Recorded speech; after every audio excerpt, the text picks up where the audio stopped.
কি ব্যাপার? তুমি আজ এলে না কেন? জানো কতটা সময় অপেক্ষা করেছি তোমার জন্য? কতবার কল করেছি, ফোনটাও বন্ধ করে রেখেছ। 10টায় বাসায় ফিরেছি আমি।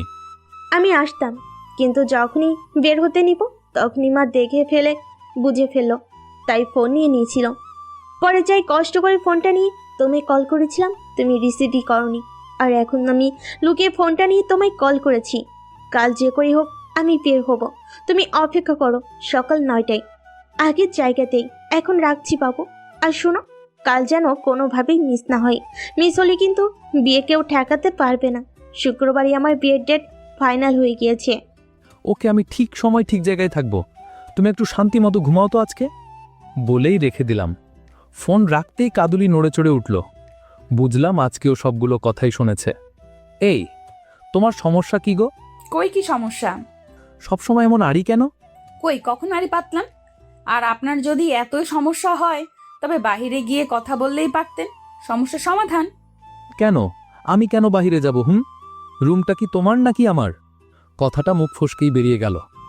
যেখানে বাড়িটাই আমার না সেখানে রুমটা কি করে আমার হয়? একটা দীর্ঘ নিঃশ্বাস ফেলে বলল।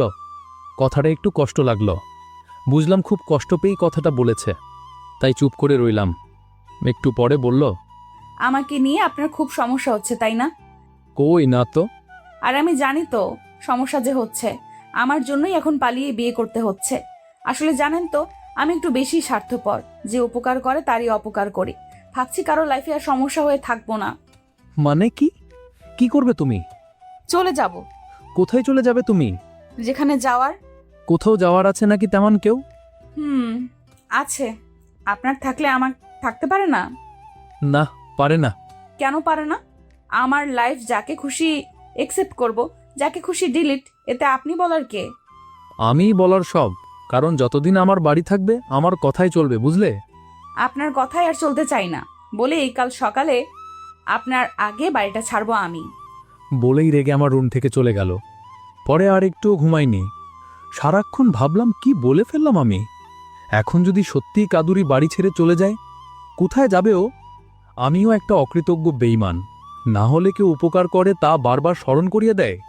তখন সুলতানার কল রিসিভ করে রাগ দেখাবো কি, এর আগে ওই কান্না করছিল। কি হলো, কান্না কেন?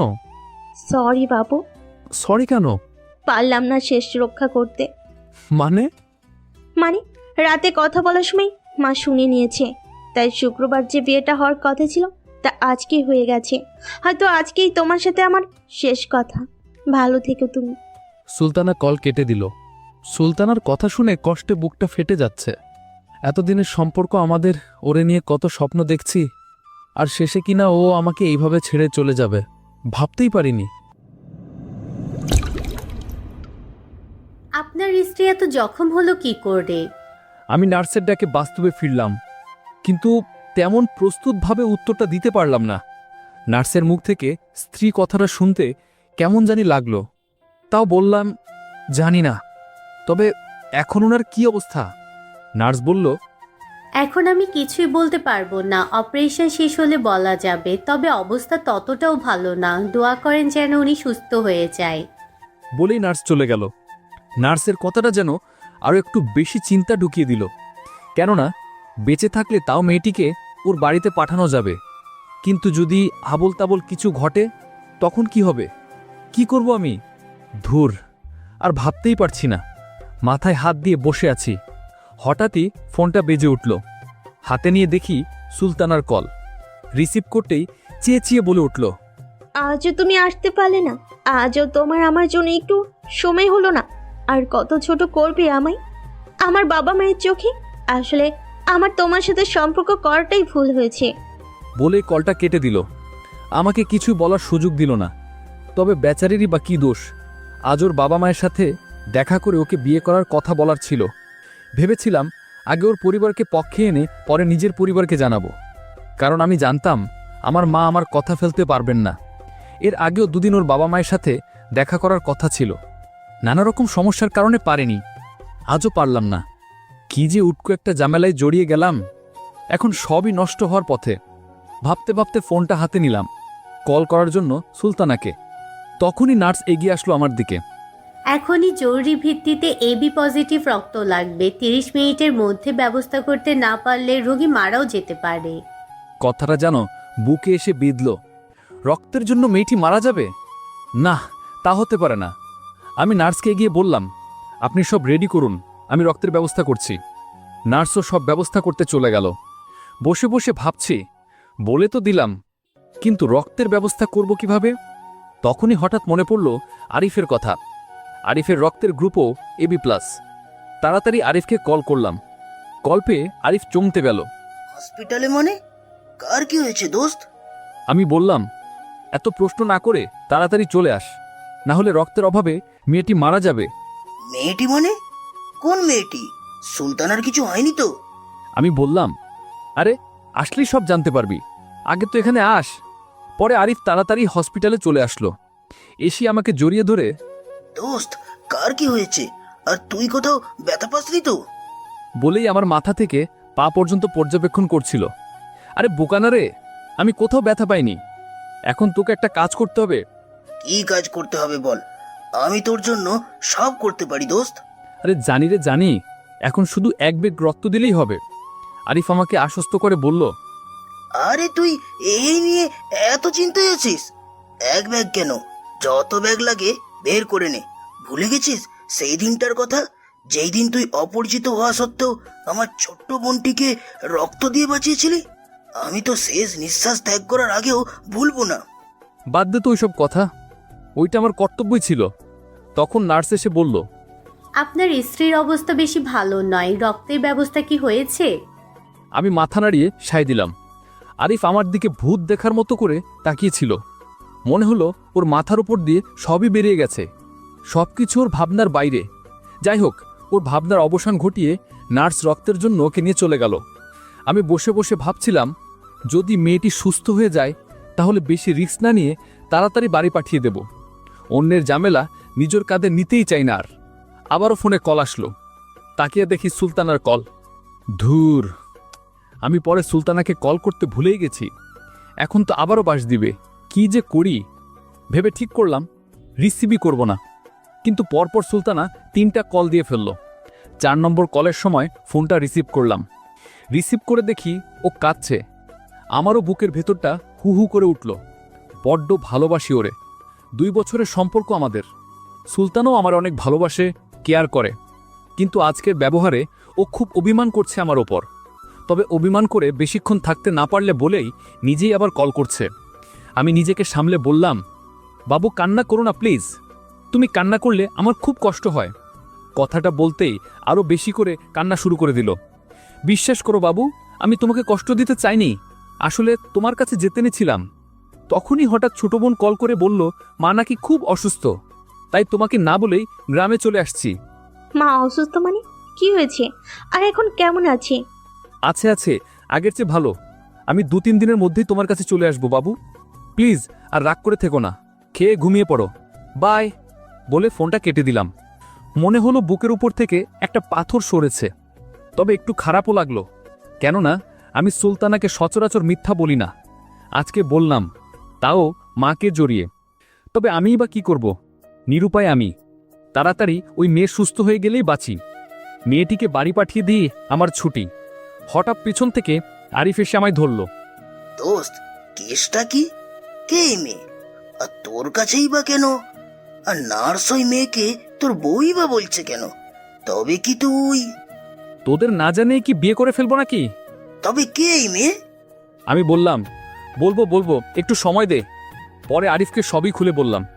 আরিফ বলল, চিন্তা করার কিছুই নেই, আল্লাহ সহায় মেয়েটি সুস্থ হয়ে যাক। আমরা দুজন গিয়ে মেয়েটিকে ওর বাসায় ছেড়ে আসবো। মেয়েটি সুস্থ হতে হতে প্রায় 1 সপ্তাহ লেগে গেল। এর মধ্যে রোজই আরিফ হসপিটালে আসতো আমার কাছে। সেই প্রথম মেয়েটিকে দেখে এসে আমায় বলেছিল, মেয়েটি কিন্তু অসম্ভব সুন্দর রে দোস্ত। আমি বললাম, জানি না, তেমনভাবে দেখিনি কখনো। দেখিসনি তো কি হয়েছে, এখন গিয়ে দেখে আস, যা। ধুর, দেখি কি হবে? ওই মেয়ে সুন্দর হলে আমার কি, আর না হলে আমার কি? আরিফ পিঠে একটা থাপড় মেরে বলল, দূর সালা, তোর কি কোনো ফিলিংস কাজ করে না? হ্যাঁ, করে তো, তবে শুধুমাত্র সুলতানার জন্য। খুব ভালোবাসিস না রে দোস্ত? হুঁড়ে অনেক, পরিবারের মানুষগুলোর পরে যদি কাউকে অনেক ভালোবাসি সে হলো সুলতানা। দুজন আড্ডা দিচ্ছিলাম, তখনই মেয়েটি পিছনে এসে দাঁড়ালো। মেয়েটিকে দেখে আমি একটু নড়ে চড়ে দাঁড়ালাম। মেয়েটি মুখটা মলিন করে বলল, আমার জন্য আপনারা খুব কষ্ট করলেন তাই না? আমি কিছু বলতে যাব তখনই আরিফ বলে উঠল, এইটা কোনো ব্যাপার না। এখন বলুন আপনার বাসা কোথায়, আপনার নাম কি, কি করেন? আমি তৎক্ষণাৎ আরিফের মুখ চেপে ধরলাম, কারণ ও যে হারে প্রশ্ন করা শুরু করেছে এতে শুধু মেয়েটি নয়, আমি নিজেও বিব্রত বোধ করছিলাম। ও খুব কষ্টে হাত ছাড়িয়ে বলল, ওই শালা, এখনই তো দমটা আটকে প্রাণ পাখিটা বেরিয়ে যেত। আমি একটু রেগে, মুখটা একটু বন্ধ রাখবে প্লিজ। ওকে ওকে, চুপ করে গেলাম, যা। মেয়েটি চুপচাপ দাঁড়িয়ে আমাদের কাণ্ড দেখছিল। পরে আর কোনো প্রশ্ন না করে ওই দিনই মেয়েটিকে আমার বাসায় এনে তুললাম। ভেবে দেখলাম বাসায় নিয়ে ধীরে সুস্থে সব জানা যাবে। আমি একা ফ্ল্যাট নিয়ে থাকতাম, ছোটোখাটো জব করি আর পড়াশোনা। গ্রামে আল্লাহ সহায় অনেক জমি জমা আছে। আমাদের পরিবার মোটামুটি অবস্থা সম্পন্ন। একা বাসায় থাকতাম বলেই মেয়েটিকে বাসায় আনতে তেমন কোনো সমস্যা হয়নি। বিকেলে ব্যালকনিতে একটা চেয়ারে বসে বসে ভাবছি যে করি হোক সবকিছু জেনে তাড়াতাড়ি মেয়েটিকে বিদায় করতে হবে, না হলে কখন আবার সুলতানা বাসে এসে দেখে ফেলে কে জানে, পরে তো আমাকে আস্ত রাখবে না। তখনই মেয়েটি আমার পাশে এসে দাঁড়ালো। আমি একটা চেয়ার এগিয়ে দিয়ে বললাম, বসুন, আপনি না অসুস্থ? মেয়েটি বসে পড়ল, কিন্তু কোনো কথা বলছে না। আমি বললাম, আপনাকে কিছু বলার ছিল। আমার দিকে শুধু তাকালো, তবে কোনো কথা বলল না। আপনার নাম কি? অনেকক্ষণ চুপ থেকে বলল, রাবে আক্তার কাদুরি। থাকেন কোথায়? আর ওই দিন ওইরকম একটা রিজন রাস্তায় পড়েছিলেন যে, কোথায় যাচ্ছিলেন? আপনার সাথে কি কেউ ছিল না? কি হলো বলেন? আমি একের পর এক প্রশ্ন করেই যাচ্ছি, কিন্তু উত্তর দেওয়ার কোনো নামই নেই। একটু পর মাথায় হাত দিয়ে রুমে চলে গেল। মনে হলো যেন প্রশ্নগুলো ওর মাথায় যন্ত্রণার সৃষ্টি করছে। তাই আমি আর পিছু নিলাম না। তখনই সুলতানার ফোন আসলো। রিসিভ করে অনেকক্ষণ কথা বলে গিয়ে দেখি কাদুরি ওর রুমে নেই। কি ব্যাপার, কোথায় গেল? সারা বাড়ি খুঁজলাম, কোথাও পেলাম না। তখন হতাশ মনে খাটের উপর বসে আছি। তখনই দেখি কাদুরি আমার সামনে দাঁড়িয়ে। আমি একটু অবাক হয়ে গেলাম। সারা বাড়ি একটু খুঁজলাম, কিন্তু পেলাম না। এখন দেখি সামনে দাঁড়িয়ে। মেয়েটা কি ভূত নাকি? আমি ভাবতে ভাবতে কাদুরি আবারও আমার সামনে থেকে চলে গেল। এইবার আমি ওর পিছু পিছু রুমে গেলাম। আমি পিছু নেওয়াতে কাদুরি একটু বিরক্ত হয়ে আমার দিকে তাকিয়ে রইল। কি বলবো বুঝতেছিলাম না, তাই একটু রাগ দেখিয়ে বললাম, কোথায় গিয়েছিলে তুমি? জানো সারা বাড়িতে কত খুঁজেছি, মাথায় খারাপ করে দিয়েছিলে তুমি। কিছুই বলল না, শুধু চুপ করে দাঁড়িয়ে রইল। তা দেখে আমার রাগটা দ্বিগুণ হয়ে গেল।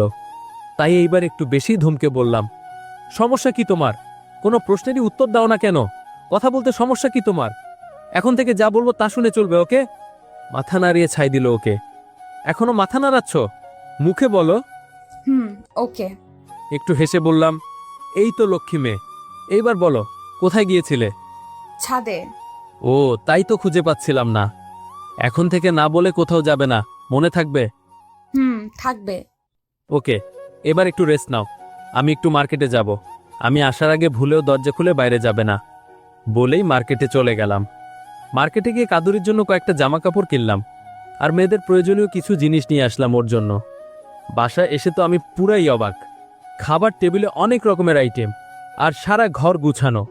আমি কাদুরিকে দেখে বললাম, এই যে নাও। কি এগুলো? হাতে নিয়েই দেখো না। তারপর আমার হাত থেকে শপিংগুলো নিয়ে ওর রুমে চলে গেল। আমিও ফ্রেশ হতে চলে গেলাম। ফ্রেশ হয়ে খেতে বসলাম। প্লেটে ভাত নিয়ে ভাবছি এত কষ্ট করে মেয়েটা রান্না করেছে, আর আমি কিনা একাই খেয়ে ফেলছি। তাই তাকে ডাকতে রুমে গেলাম।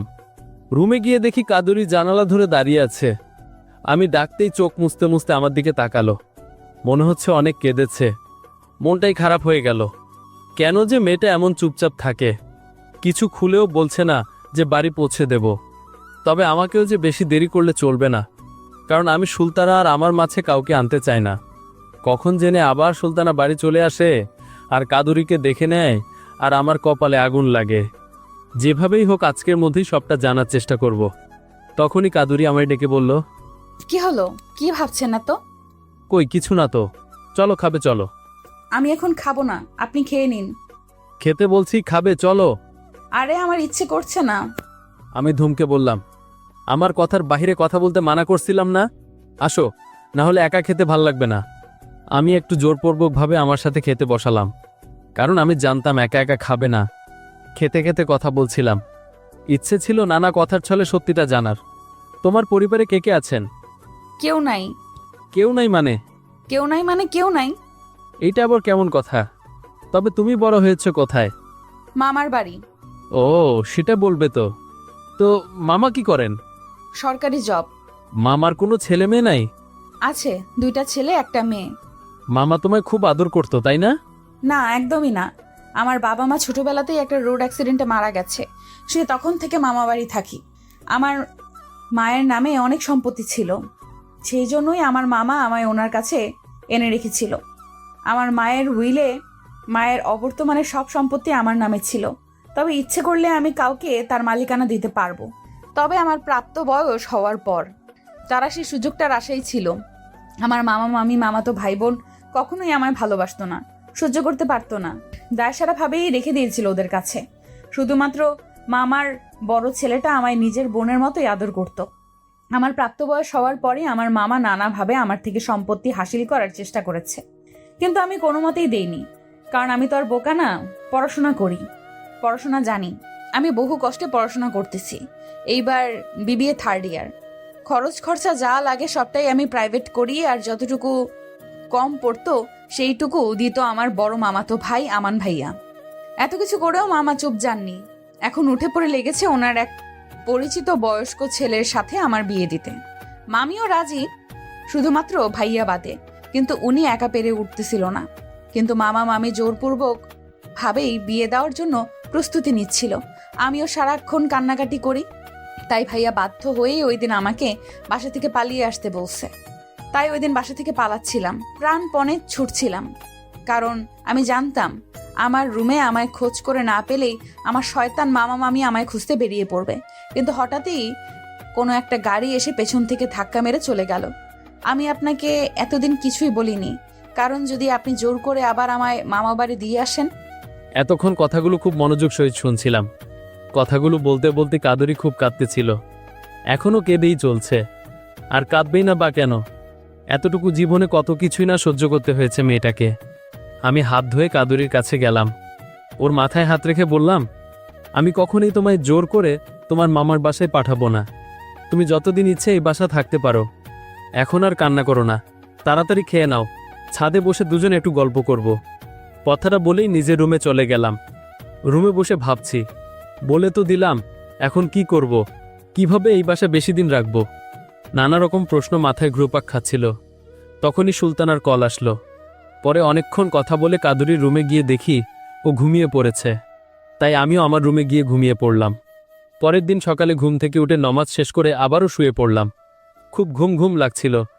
ভাবছিলাম অফিস যাওয়ার একটু আগে উঠে রান্না শেষ করে অফিসে চলে যাব, কিন্তু ঘুম থেকে উঠতে উঠতে লেট হয়ে গেল। ফোন হাতে নিয়ে দেখি রেডি হওয়ার জন্য হাতে মাত্র 20 মিনিট আছে। তাই তড়িঘড়ি করে উঠে ফ্রেশ হতে গেলাম। ফ্রেশ হয়ে এসে দেখি খাবার টেবিলে সব রেডি। মনটাই ভালো হয়ে গেল। মেয়েটা কাজেরও বটে। তারপর আমি খেতে খেতে কাদুরি আমার দুপুরের খাবারও রেডি করে দিয়ে দিল। আমি চলে যেতে নিব তখনই বলল, একটা জিনিস এনে দেবেন আমায়? আমি বললাম, অবশ্যই। কি আনতে হবে বলো। একটা কোরআন। ওকে, আসার সময় নিয়ে আসব। বিকেলে বাসায় এসে অনেকক্ষণ কলিং বেল চাপলাম। দরজা খোলা নামি নেই। বিরক্ত আর চিন্তা দুইটাই হচ্ছিল। মনে হচ্ছিল ওর কাছে একটা ফোন থাকলে ভালো হতো, এখন কল তো অন্তত করতে পারতাম। দরজা আটকে ঘুমিয়ে পড়ল নাকি কে জানে। আর কখন এই ঘুম ভাঙে তাও জানি না।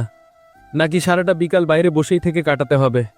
হায় রে কপাল, নিজের ঘরে নিজে ঢুকতে পারছি না। ভাবতে ভাবতেই কাদুরি এসে দরজাটা খুলল। আমি কিছু বলতে নেব তখনই বলল, সরি, নামাজ পড়তেছিলাম, তাই দরজা খুলতে লেট হলো। ঠিক আছে। বলেই কোরআনটা ওর হাতে ধরিয়ে দিয়ে ভিতরে চলে গেলাম। পরে ফ্রেশ হয়ে এসে খাবার খেয়ে টিভি দেখছিলাম। তখনই মায়ের ফোন। রিসিভ করতেই ছোট বোন বলতে লাগলো, কিরে ভাইয়া, ভুলে গেছিস নাকি? কলও তেমন করিস না, আবার কতদিন হলো বাসায়ও আসিস না। মা বলছিল তুই না আসলে নাকি মা নিজেই আসবে তোর সাথে দেখা করতে। কি কি? একটু ভয় পেয়ে গেলাম। তাই বললাম, এখনই কেন? মাকে বল কষ্ট করে শহরে আসতে হবে না, ছুটি হলে আমি নিজেই দেখা করতে চলে আসব। তারপর মায়ের সাথে একটু কথা বলে ফোন রেখে দিলাম। তাকিয়ে দেখি কাদুরি পিছনে দাঁড়িয়ে। আপনি কবে আপনার বাড়ি যাবেন? কেন? না, এমনি। বলেই চলে গেল। আমি জানি কেন জিজ্ঞাসা করেছে। আমি গ্রামে গেলেও একা কিভাবে থাকবে তাই, কিন্তু আমি যাব না। আর গেলেও সকালে যাব, বিকেলে চলে আসব, যাতে ওর কোনো অসুবিধা না হয়। এখন ভাবনা হলো মা গেলে একদিনই আসতে দিবে কিনা। একটু পর কাদুরির রুমে গেলাম, কারণ অনেকক্ষণ হলো কাদুরিকে দেখছিলাম না। ওর রুমে গিয়ে দেখি ও মন খারাপ করে শুয়ে আছে। আমি রুমে ঢুকতেই উঠে বসলো। ও মন খারাপ থাকলে আমার একটুও ভাল লাগে না। মনে হয় আমি ওর জন্য এত কিছু করেও কিছুই করতে পারছি না। তাই ওকে বললাম, রেডি হয়ে নাও, কেন? তোমাকে নিয়ে একটু বাহিরে যাব। আমি যাব না। কেন? আমি বোরকা না পরে বাইরে যাই না। ইস, পড়লাম তো মহা মুশকিলে। এখন বোরকা কোথায় পাই? তাই বাহিরে যাওয়ার প্ল্যানটা আজকের মতো বাদ করে দিলাম। রাতে নামাজ পড়ে খাবার খেয়ে ঘুমিয়ে পড়লাম। কাদুরিও নামাজ পড়ে কুরআন পড়ে ঘুমিয়ে পড়ল। ওর অভ্যাসগুলো আমার খুব ভাল লাগতো, আর ও খুবই নম্রভদ্র অমায়িক ব্যবহার। এখন রোজ সকালে ঘুম ভাঙত ওর কুরআন তেলাওয়াত শুনে। তাছাড়া ঘরে সব কাজ একা হাতেই করত। ঘর ধুয়ে মুছে একদম ঝকঝকে তকতকে করে রাখত। দেখলে মনে হতো যেন বাসায় থেকে সারাদিন এইসবই করে। প্রথমে ও আমার সাথে দরকারের বেশি কথা বলতো না, কিন্তু এখন মোটামুটি কথা বলে, হাসে। ও আগের চেয়ে স্বাভাবিক হয়ে গেছে। ওকে দেখলে এখন নিজেরও ভাল লাগে। তবে ওকে ভালোবাসবো বা ওর প্রতি অন্যরকম কোনো ফিলিংস কাজ করতো না। আমার মনে সারাক্ষণ সুলতানাই থাকতো। অরে নিয়ে স্বপ্নও দেখতাম। তবে প্রায় সময়ই কাদুরির সাথে গল্প করার সময় সুলতানার কল আসতো। সুলতানার সাথে কথা বলার সময় কাদুরি চুপ করে ওইখান থেকে চলে আসতো। ওই দিন আর আমার সাথে কোনো কথাই বলতো না। একদিন অফিসে বসে কাদুরির কথা ভাবছিলাম। একা বাসায় কি না কি করছে কে জানে। একটা ফোন থাকলে তো খবর নেওয়া যেত। তাই বাসায় ফেরার পথে একটা ফোন ও একটা বোরকা কিনে নিয়ে আসলাম। ফোনটা হাতে নিয়ে বলল, এটা দিয়ে আমি কি করব? কি করবে মানে? ফোন দিয়ে মানুষ কি করে? কি করে? কথা বলে। তো আমি কার সাথে বলবো? কেউ না থাকলে আর কি করবা? আমাকেই সারাদিন ফোন করো। বলেই ফ্রেশ হতে চলে গেলাম। ফ্রেশ হয়ে এসে খেতে খেতে বললাম, মাগরিবের নামাজের পর রেডি হয়ে নিও, আজকে তোমাকে নিয়ে একটু বাইরে যাব। ওকে। বলেই চলে গেল। পরে সন্ধ্যায় একটু ঘুরতে বের হলাম। মোটামুটি অনেকটা সময় ঘুরলাম, অনেক কিছু খেলাম। রিক্সা করে বাসায় ফেরার পথে হঠাৎ একটু দূরে সুলতানাকে চোখে পড়ল। ও ওর এক বোনের সাথে দাঁড়িয়ে আছে। আমি কোনো রকমে মুখ ঢেকে ওইখান থেকে চলে আসলাম, কারণ দেখে ফেললেই শেষ। ততক্ষণে আমি খুব ঘামছিলাম। কাদুরি অবাক হয়ে বলল, কি হয়েছে, এত ঘামছেন যে? না কিছু না, এমনি। এমনি কেউ এত ঘামে? এতক্ষণ তো সব ঠিকই ছিল। বললাম তো কিছু না। কেন এত প্রশ্ন করে মাথা খারাপ করছো বলো তো? সাথে সাথে চুপ করে গেল কাদুরি। পরে আর একটা কথাও বলল না। সুলতানার সাথে কথা বলে মাত্রই ফোনটা রেখেছি। তখন কাদুরি এসে বলল, আমি চলে যাব কাল সকালেই, খুব সকালেই চলে যাব। আপনার দেওয়া কিছুই সাথে নিতে চাই না। আমি যেমন এক কাপড়ে এসেছিলাম তেমন এক কাপড়েই চলে যাব। বলেই ওর রুমে চলে গেল। বুঝেছি খুব রাগ করেছে আমার উপর। আমার তখন তেমন ব্যবহার করাটা উচিত হয়নি। যাই হোক, রাগিয়েছি যেহেতু, রাগ আমাকেই ভাঙাতে হবে। তাছাড়া এখনো যাবেই বা কোথায়? আমি নিজ দায়িত্বেই ভালো দেখে কাদুরিকে বিয়ে দিয়ে দেব, তবেই সমস্যা শেষ। ততদিন ও এখানেই থাকবে। ওর রাগ ভাঙাতে ওর রুমে গেলাম। গিয়ে দেখি কান্না করছে। আমাকে দেখি তাড়াতাড়ি চোখ মুছে ফেলল। কাছে গিয়ে বসতেই মুখটা ঘুরিয়ে নিল। আমি বললাম, কাল সকালেই কি চলে যাবে? হুম। কোথায় যাবে? জানি না। মামাবাড়ি ফিরে যাবে নাকি? কখনোই না। তবে যাবেটা কোথায়? বললাম তো জানি না। রাগ উঠে গেল, দিলাম এক ধমক। থাপ্পড় মেরে দাঁতগুলো সব ফেলে দিব। ফাজিল মেয়ে, কে বলেছে তোমায় চলে যেতে? কোথাও যাবে না, এইখানেই থাকবে যতদিন আমি যেতে না বলবো, বুঝলে? হুম। ভালো করে মাথায় ঢুকিয়ে নাও। বলেই নিজের রুমে চলে আসলাম। বসে বসে ভাবছি, বড্ড অভিমানী মেয়ে। একটু ধমকে কথা বলছি বলে বাড়ি থেকেই চলে যাবে, তাও কোথায় যাবে তা জানে না। যাই হোক, এখন ঘুমিয়ে পড়ি। কাল সকাল সকাল উঠতে হবে। কাল তো আবার সুলতানার সাথে ঘুরতে যাওয়ার কথা। পরের দিন সকাল সকাল সুলতানার কাছে চলে গেলাম। সারাটা দিন সুলতানার কাছেই ছিলাম। সন্ধ্যাও হয়ে গেছে। তখনই মনে পড়ল কাদুরি তো বাসায় একা, আর ও তো অন্ধকারে খুব ভয় পায়। তাই তাড়াহুড়ো করেই বাসার উদ্দেশ্যে রওনা দিলাম। কিন্তু জ্যামের কারণে ওই দিন বাসায় ফিরতে ফিরতে 9টা বেজে গেছে। এর মধ্যে ও আমায় 15 বার কল করছে। কিন্তু ফোন সাইলেন্ট ছিল, দেখিনি। বাসায় এসে কলিং বেল চাপছিলাম, কিন্তু ও দরজা খুলছেই না। তাই ওরে কল করতে নিয়ে দেখি ও যে এতবার কল করেছিল। ইস, এতবার কল করছে আর খেয়ালই পেলাম না। বেচারা একা একা কত ভয় পেয়েছে কে জানে। পরে অনেকক্ষণ নক করার পর দরজা খুলে দিয়ে সাথে সাথে সামনে থেকে চলে গেল। বুঝেছি খুব রেগে আছে। সাথে সাথে কিছুই বললাম না, ভাবছিলাম ফ্রেশ হয়ে গিয়ে রাগ ভাঙাবো। তাই ফ্রেশ হয়ে গিয়ে ওর দরজায় অনেকবার নক করলাম, কিন্তু কিছুতেই দরজা খুলল না। খাবার টেবিলের অবস্থা দেখে বুঝলাম খায়ওনি। কি করি বুঝতেছিলাম না। ফোনে কল করেই চলছি, কিন্তু রিসিভ করছে না। পরে মেসেজ করলাম, খুব খিদে পেয়েছে, কেউ যদি খেতে দিত তো খেতাম। টেবিলে দেওয়া আছে, নিয়ে খেয়ে নিন। রিপ্লে দিল, একা খাবো না, এখন আর একা খেতে ভালো লাগে না। তো যার সাথে সারাদিন ছিলেন তাকে ডেকে নিলেই হয়। না, তার সাথে নয়, আমি কাদুরির সাথে খেতে চাই। পারবো না, ইচ্ছে হলে নিয়ে খাক, না হলে নাই। প্লিজ আসো না, খুব খিদে পেয়েছে তো। আমি খাবার টেবিলে অপেক্ষা করছি। পরে দেখি দরজা খুলে টেবিলে আসছে, আমাকে খেতে দিল, কিন্তু সে কিছুই নিল না। কি ব্যাপার, তুমি নিচ্ছ না কেন? খাবে না? না, কেন? ইচ্ছে নেই। মাঝে মাঝে ইচ্ছে না থাকলেও খেতে হয়। আমি পারি না ইচ্ছার বাইরে কিছু করতে। সরি। সরি কেন? এই যে বাসায় ফিরতে লেট হলো তাই। আর তুমি কি করে বুঝলে আমি আজকে সারাদিন আমার জিএফ এর সাথে ছিলাম? আমি কাল আপনাকে ফোনে কথা বলতে শুনেছিলাম, তখনই বুঝেছি জিএফ কাছে, তাই বলে একটিবার কলটা রিসিভ করবেন না। সরি, দেখিনি। যাই হোক, আর এমনটি হবে না। পরে অনেক বুঝিয়ে রাগ ভাঙালাম। পরের দিন অফিসে চলে গেলাম। কাদুরি আমায় কয়েকবার কল করে, আমি কি করি, খাইছি কিনা, কখন বাসায় আসব, নানা রকম কথা বলছিল। বুঝলাম বেচারি একা বাসায় মিস করতেছিল। এইদিকে আমার শরীরটাও ভালো না, তাই একটু তাড়াতাড়ি বাড়ি চলে গেলাম। রাতে খুব জ্বর হলো আমার, জ্বর অনেক বেড়ে গিয়েছিল, তাই অচেতন ছিলাম প্রায়। হঠাৎ রাতে সজাগ হয়ে দেখি কাদুরি মাথার কাছে বসে আছে। ঘড়িতে তাকিয়ে দেখি 3টা বাজে। কি ব্যাপার, ঘুমোবে না? আপনি ঘুমান তো চুপ করে। তুমি ঘুমোবে না? পরে, আগে আপনি ঘুমান। আমি মাথায় জলপট্টি দিয়ে দিচ্ছি। জ্বর এখন আগের চেয়ে কমে গেছে। কাদুরির কথা শুনে আমি কপালে হাত দিয়ে দেখি এখন অনেক জ্বর আছে আমার।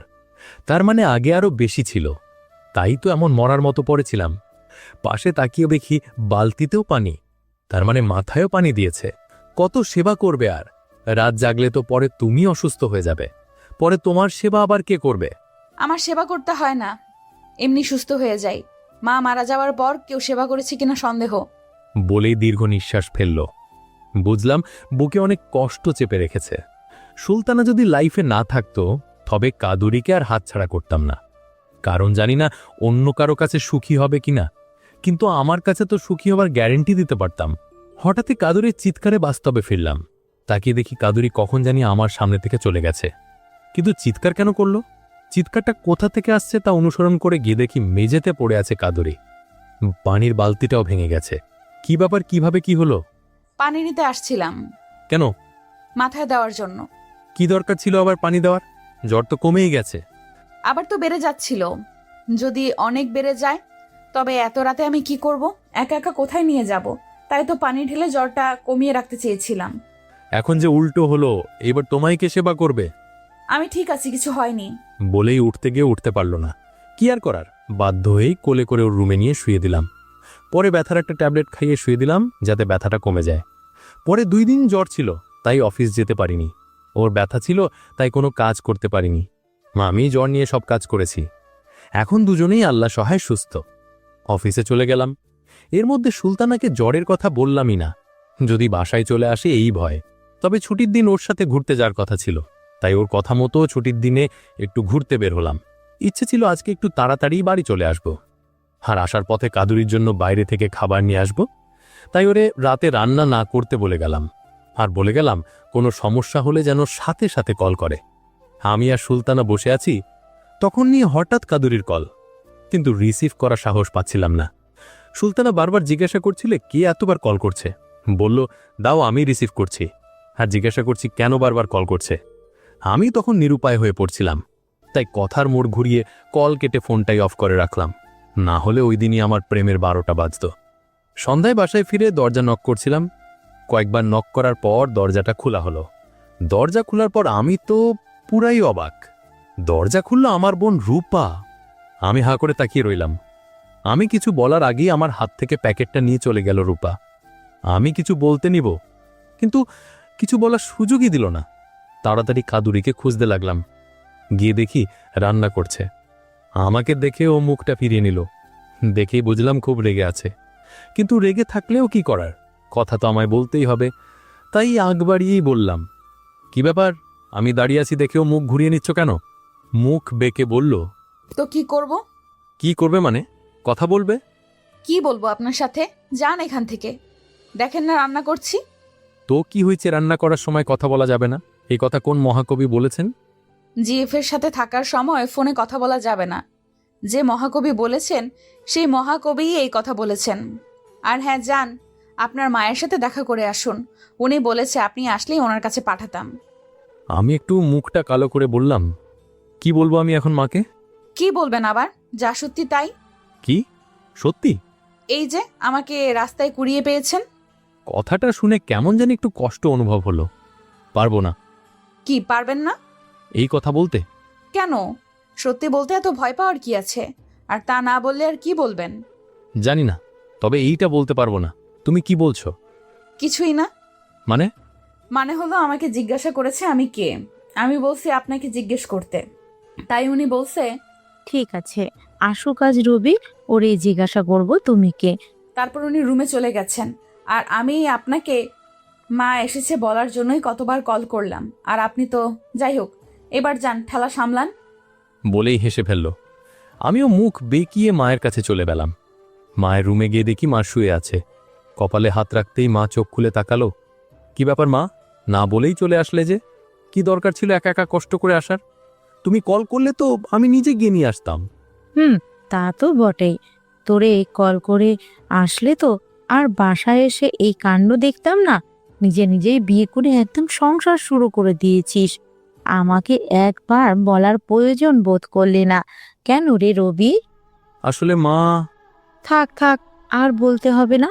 বুঝেছি, তবে মেয়েটিকে আমার বেশ লেগেছে। যেমন রূপবতী তেমনি গুণবতী, তাছাড়া ধার্মিকও বটে। এইটুকু আমার মেয়ে তো দেখাই যায় না। ভাইয়ার পছন্দ আছে বলতে হবে। মানে কি? এসব কোনো মানে টানের আর ন্যাকা করতে হবে না। বৌমার পছন্দ হয়েছে। ওদের তো কোনো মতেই বুঝাতে পারছি না। আমি কাদুরিকে মায় সুলতানাকে বিয়ে করতে চাই, বউ করতে চাই। কাহিনীর মোড় পুরোই ঘুরিয়ে দিল আমার মা। কি যে করি কিছুই ভালো লাগছে না। ঠিক তখনই সুলতানার কল আসলো। কথা বলছিলাম, তখন রূপা এসে পিছন থেকে বলল, কি রে ভাইয়া, তুই কার সাথে এত আস্তে আস্তে কথা বলছিস? তুই ভাবিকে রেখে আবার চক্কর চালাস নাকি? কথাটা বলতেই কল কেটে দিলাম, কারণ কখন আবার সুলতানা যদি শুনে নেয় তখন তো নতুন ঝামেলা। রূপা ততক্ষণে আমার কাছ থেকে চলে গেল। সন্ধ্যার পর ছাদে একা বসে বসে ভাবছি কি করব। তখনই পিছন থেকে কাদুরি বলল, কি ব্যাপার, এখানে এমন একা একা বসে আছেন কেন? এমনি, ভালো লাগছে না। ভালো লাগছে না কেন? জানি না। জানেন না নাকি বলবেন না? ধুর, তুমি এখান থেকে যাবে? না, যাব না। কেন? কারণ আপনাকে নিয়ে যেতে বললো মা। মা? কার মা? আপনার মা। তো তুমি কেন মা বলছো? তোমার আবার মা হয়ে গেল কবে থেকে? এই যে মেয়ে, আমার বউ হওয়ার চিন্তা ভুলেও মাথায় এনো না, বুঝলে? ওইটা শুধু একজনই হবে, সুলতানা। জানি, আপনাকে আর বলতে হবে না। আর হ্যাঁ, আপনিও শুনে নিন, আমি সারা জীবন বিয়ে ছাড়া থাকলেও না আপনাকে বিয়ে করব না। কেন? আমার মধ্যে সমস্যা কি? কোনো সমস্যা নেই, কিন্তু আমি অন্যের স্বপ্ন ভেঙে নিজের স্বপ্ন সাজাই না। বলেই সাথে সাথে চলে গেল। তারপর কিছুক্ষণ বসে থেকে নিচে নেমে গেলাম। পরে সবাই একসাথে রাতের খাবার শেষ করে ঘুমোতে যাব। কিন্তু তা নিয়ে হয়ে গেল আরেক সমস্যা। মা তো মনে প্রাণে কাদুরিকে আমার বউই ভেবে নিয়েছে। তাই এখন তো আর দুজন দুই রুমে ঘুমানো যাবে না। তাও কাদুরি গিয়েছি না আলাদা রুমে, কিন্তু মা ভেবেছে আমরা ঝগড়া করেছি। তাই উনি কাদুরিকে কিছু নীতি কথা শুনিয়ে জোরপূর্বক আমার রুমে পাঠিয়ে দিল। বৌমা, তুমি কেন এই রুমে ঘুমা এসেছিস? রবির সাথে ঝগড়া করেছিস তাই না? আরে মা না, এমনি আপনার সাথে ঘুমাতে খুব ইচ্ছে হচ্ছে তাই। ছোটবেলায় মা মারা গেছে তো, তাই কখনোই মায়ের আদর পাইনি। তাই ভাবলাম এই সুযোগটা হাতছাড়া করব না। কি যে বলছিস মা, বুঝি তো বুঝি আমাকে বোকা বানাচ্ছিস তাই না? তোরা ঝগড়াই করেছিস, কিন্তু আমি কোনো মতেই তোদের আজকে অভিমান করে দূরে থাকতে দিব না। কারণ জানিস তো, রাগ যত বাসি হয় ততই ঘন হয়। তাই তো তাড়াতাড়ি মিটিয়ে নেওয়াই ভালো। কি আর করার, বেচারিকে অনিচ্ছা সত্ত্বেও আমার রুমে আসতে হলো। আমি এতক্ষণ মা আর ওর কথা শুনছিলাম, সেই সতেই নিজের রুমে চলে এলাম। এসেই ঘুমের ভান ধরে শুয়ে আছি। কি আর করবে, এসেই আমায় ডাকলো। এই যে মিস্টার রবি সাহেব, হুম, ঘুমাচ্ছেন? তো এত রাতে কি করব? গল্প। মানে? মানে আমার সাথে গল্প করবেন যতদিন না আপনার মা এই বাসায় থাকে। কি এই কেমন কথা? আমার কি খেয়ে দেওয়ার কোনো কাজ নেই নাকি? না নেই। নেই তো অফিসকে সামলায়। আপনি? তবে যে বললে নেই। আরে আমি কি করব, আপনার মাই তো জোর করে আমায় এই রুমে পাঠালো। ভালো কথা, তো কেন পাঠালো? ঘুমাতে। তবে ঘুমাও। কি? আরে রাগ কেন করছো? তো কি করব, যাই হোক আপনি ঘুমান, আমি নিচে শুয়ে পড়ছি। বলেই সত্যিও নিচে শুয়ে পড়ল। আমিও খাটে শুয়ে পড়লাম, কিন্তু ওর জন্য খুব মায়া হচ্ছিল, কেননা খুব ঠান্ডা, আর ওই ঠান্ডায় ফ্লোরে শুয়ে আছে। তাই ওরে ডেকে তুললাম। এই যে শুনছো? বলেন। ওঠো। কেন? চলো ছাদে যাই। কেন? গল্প করতে, ঘুম আসছে না। ওর কথা ভেবেই ওরে নিয়ে ছাদে চলে গেলাম, যাতে ওর একটু ভালো লাগে। তারপর দুজন গল্প করতে করতে ফজরের আজান হয়ে গেল। দুজনই নামাজ পড়তে চলে গেলাম। পরে সকালে আমি নাস্তা করে অফিসে চলে গেলাম। কাজ করছিলাম, তখন সুলতানার কল করলো। কল করেই দেখা করতে চাইল, তাই বিকেলে দেখা করতে গেলাম। হঠাৎই সুলতানা আমায় জড়িয়ে ধরে কান্না করতে শুরু করলো। কি ব্যাপার, কান্না কেন করছো? কি হয়েছে, কিছু তো বলো। আমার বাসা থেকে বিয়ের জন্য খুব চাপ দিচ্ছে। কি করব বলো তো? পারবো না তোমায় ছাড়া কাউকে বিয়ে করতে, মরে যাব তোমাকে ছাড়া। কথাটা বলতেই মুখটা চেপে ধরলাম। কথাটা যেন বুকে এসে বিঁধল। আমিও যে অনেক ভালোবাসি ওরে, তাই সান্ত্বনা দিয়ে বললাম, কি বলছো এসব পাগলের মতো? কিছু একটা করব আমি, চিন্তা করো না। কি করবে তুমি? আরে বললাম তো কিছু একটা ব্যবস্থা করব। সুলতানা হঠাৎ আমার হাতটা ধরে, এই রবি শোনো না, কি? চলো না পালিয়ে যাই। কি? এত অবাক হওয়ার কি আছে? ভালোবাসো না আমায়? বাসি তো, অনেক ভালোবাসি। তবে এত ভাবার কি আছে? তাছাড়া আর কোনো পথই এখন নাই, না হয় তোমার মাকে আমার বাসায় পাঠাও।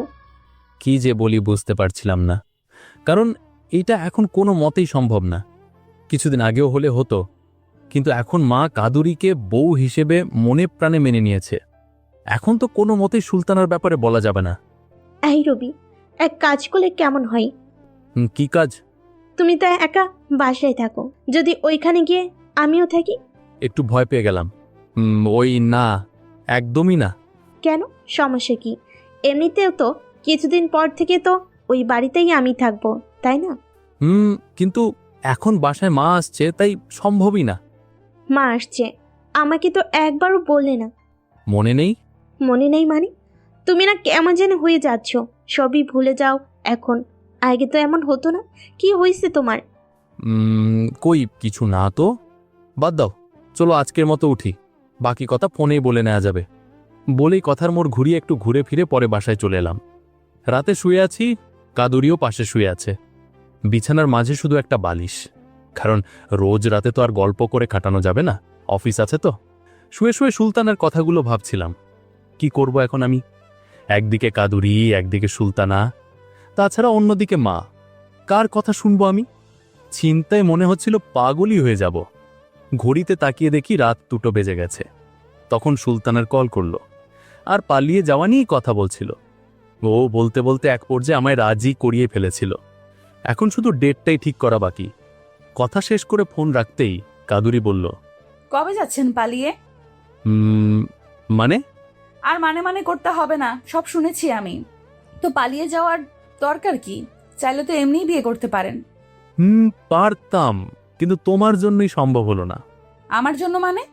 তোমার জন্য মানে তোমাকে মা আমার বউ ভাবে, তো যেহেতু বউ ভাবে সেহেতু সুলতানাকে বিয়ের কথা ভাবার তো প্রশ্নই ওঠে না। এতে আমার কি দোষ? জানো না, একটু রেগেই বললাম। মা তোমাকে বউ ভাবছে, আর তুমিও চুপচাপ আছো। কই একবারও তো সত্যিটা বলতে চাওনি? চাইনি তা ঠিক, কই আপনিও তো সত্যিটা বলেননি। আপনি বলে দিলেই পারতেন। পারতাম, শুধুমাত্র মায়ের মুখের দিকে তাকেই বলিনি। আমিও সেজন্যই বলিনি, তবে সমস্যা যেহেতু আমি, সমাধানও আমিই করব। বলেই মুখটা ঘুরিয়ে নিল। সকালে কাদুরির ডাকে ঘুম ভাঙল। এই যে শুনছেন, বলো। কবে যাবেন বলে ঠিক করলেন? জানি না। জানেন না মানে? আপনি যাবেন আর আপনি জানেন না? না, জানি না। তুমি একটা ডেট ঠিক করে দাও। তোমার যেহেতু এত মাথা ব্যথা। ওকে, আমি সারাদিন ভেবে একটা ডেট ঠিক করে রাখবো। বলেই চলে গেল। বসে বসে ভাবছি, কি অদ্ভুত মেয়ে রে বাবা। আমি পালিয়ে যাওয়ার জন্য ও কত পাগল হয়ে গেছে। পরে অফিসে চলে গেলাম।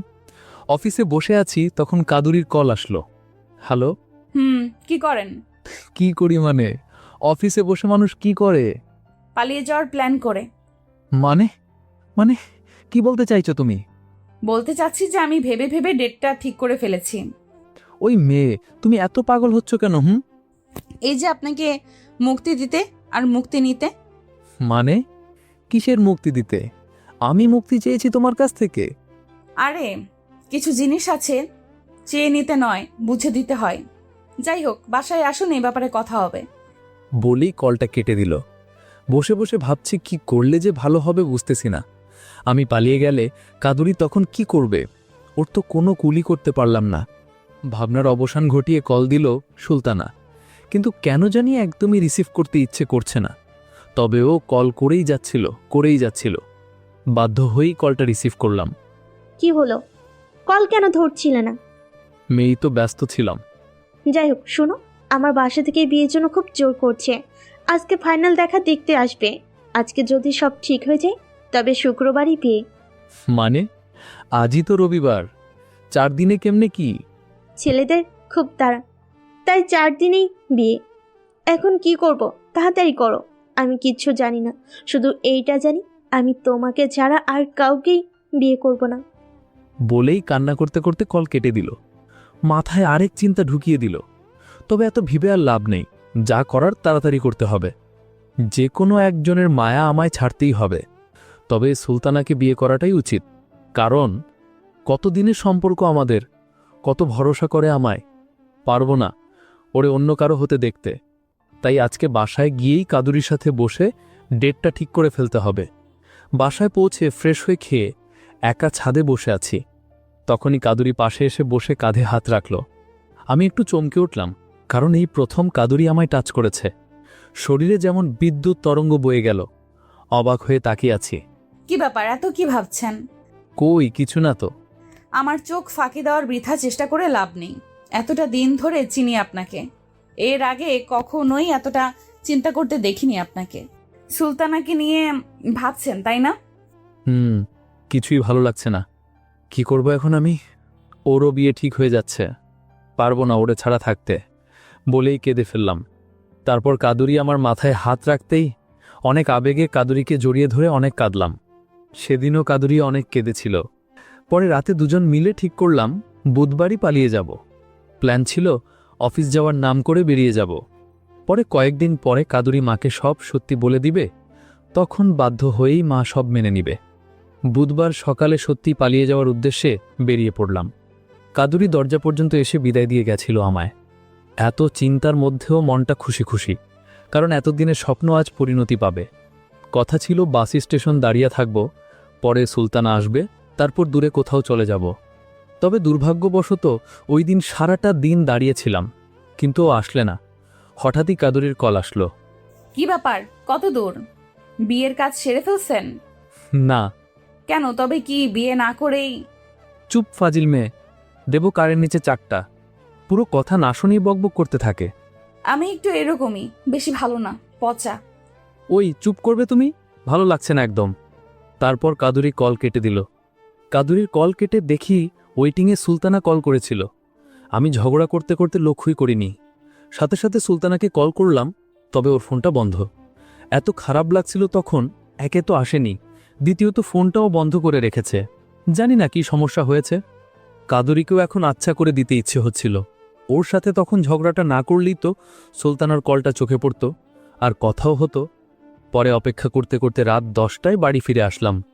দরজায় নক করছি, দরজা খোলার নামই নেই। কাদুরিকে কল করলাম, ধরল না। মাকে কল করলাম, উনিও ধরল না। কি যে করি বুঝতেছিলাম না। পরে অনেকবার কল করার পর দরজা খুলে দিল। একটু রেগে বললাম, এত টাইম লাগে দরজা খুলতে? কোথায় ছিলে এতক্ষণ? ছাদে ছিলাম, ছাদে কি করছিলে? দাঁড়িয়েছিলাম, ভালো লাগছিল তাই। যাই হোক, আপনি একা কেন? আপনার বউ কই? আসেনি। কেন? জানি না। জানেন না মানে? রেগে গেলাম আমি। জানি না মানে জানি না, বুঝলে তুমি? আর তোমার জন্যই এত কিছু। আবার কি করলাম আমি? জানো না? না, জানি না। কি করছি বলেন? তখন কল করেছো, তোমার সাথে ঝগড়া করছিলাম বলেই তো সুলতানের কলটা দেখতে পাইনি। জানি না কি না কি সমস্যার কারণে মেয়েটি আসেনি। আর তুমি কিনা মজা নিচ্ছ। ঘরে ঢুকে চুপচাপ রুমে বসে আছি, কিছু খাইওনি। একটু পর কাদুরি রুমে ঢুকল, হাতে খাবারের প্লেট নিয়ে। সামনে এগিয়ে দিয়ে বলল, মুখ দেখে তো মনে হচ্ছে সারাদিন কিছু খাননি। নিন, খেয়ে নিন। খাবো না। একটু রাগ হলো, তাও ওর হাসি দেখে হেসে ফেললাম। আচ্ছা কাদুরি, একটা কথা বলি? বলেন। তোমাকে এত বকা দেই, রাগ দেখাই, তোমার রাগ হয় না? হয়তো, তবে তখন সব রাগ জল হয়ে যায় যখন মনে পড়ে আপনি আমার জন্য কি কি করেছেন। বাদ দিন তো এসব, আগে খেয়ে নিন। তুমি খেয়েছো? না, কেন? এমনি। আমিও খাবো না যদি তুমি না খাও। যাও, তোমার জন্যও খাবার নিয়ে আসো। ঘরে আর খাবার নেই। তবে এই খাবারটাই দুজনে ভাগাভাগি করে খাবো, ওকে? বলে কথাই সাই দিল। পরে দুজন একসাথে এক প্লেটেই খেয়ে ঘুমিয়ে পড়লাম। হঠাৎই অনেক রাতে সুলতানার কল আসলো। আমি তাড়াতাড়ি কলটা রিসিভ করলাম। কি ব্যাপার? তুমি আজ এলে না কেন? জানো কতটা সময় অপেক্ষা করেছি তোমার জন্য? কতবার কল করেছি, ফোনটাও বন্ধ করে রেখেছ। 10টায় বাসায় ফিরেছি আমি। আমি আসতাম, কিন্তু যখনই বের হতে নিব তখনই মা দেখে ফেলে বুঝে ফেললো, তাই ফোন নিয়ে নিয়েছিল। পরে যাই কষ্ট করে ফোনটা নিয়ে তোমায় কল করেছিলাম, তুমি রিসিভই করনি। আর এখন আমি লুকিয়ে ফোনটা নিয়ে তোমায় কল করেছি। কাল যে করেই হোক আমি বের হব, তুমি অপেক্ষা করো সকাল 9টায় আগের জায়গাতেই। এখন রাখছি বাবু। আর শোনো, কাল যেন কোনোভাবেই মিস না হয়। মিস হলে কিন্তু বিয়ে কেউ ঠেকাতে পারবে না। শুক্রবারই আমার বিয়ের ডেট ফাইনাল হয়ে গিয়েছে। ওকে, আমি ঠিক সময় ঠিক জায়গায় থাকবো। তুমি একটু শান্তি মতো ঘুমাও তো আজকে। বলেই রেখে দিলাম। ফোন রাখতেই কাদুলি নড়ে চড়ে উঠল।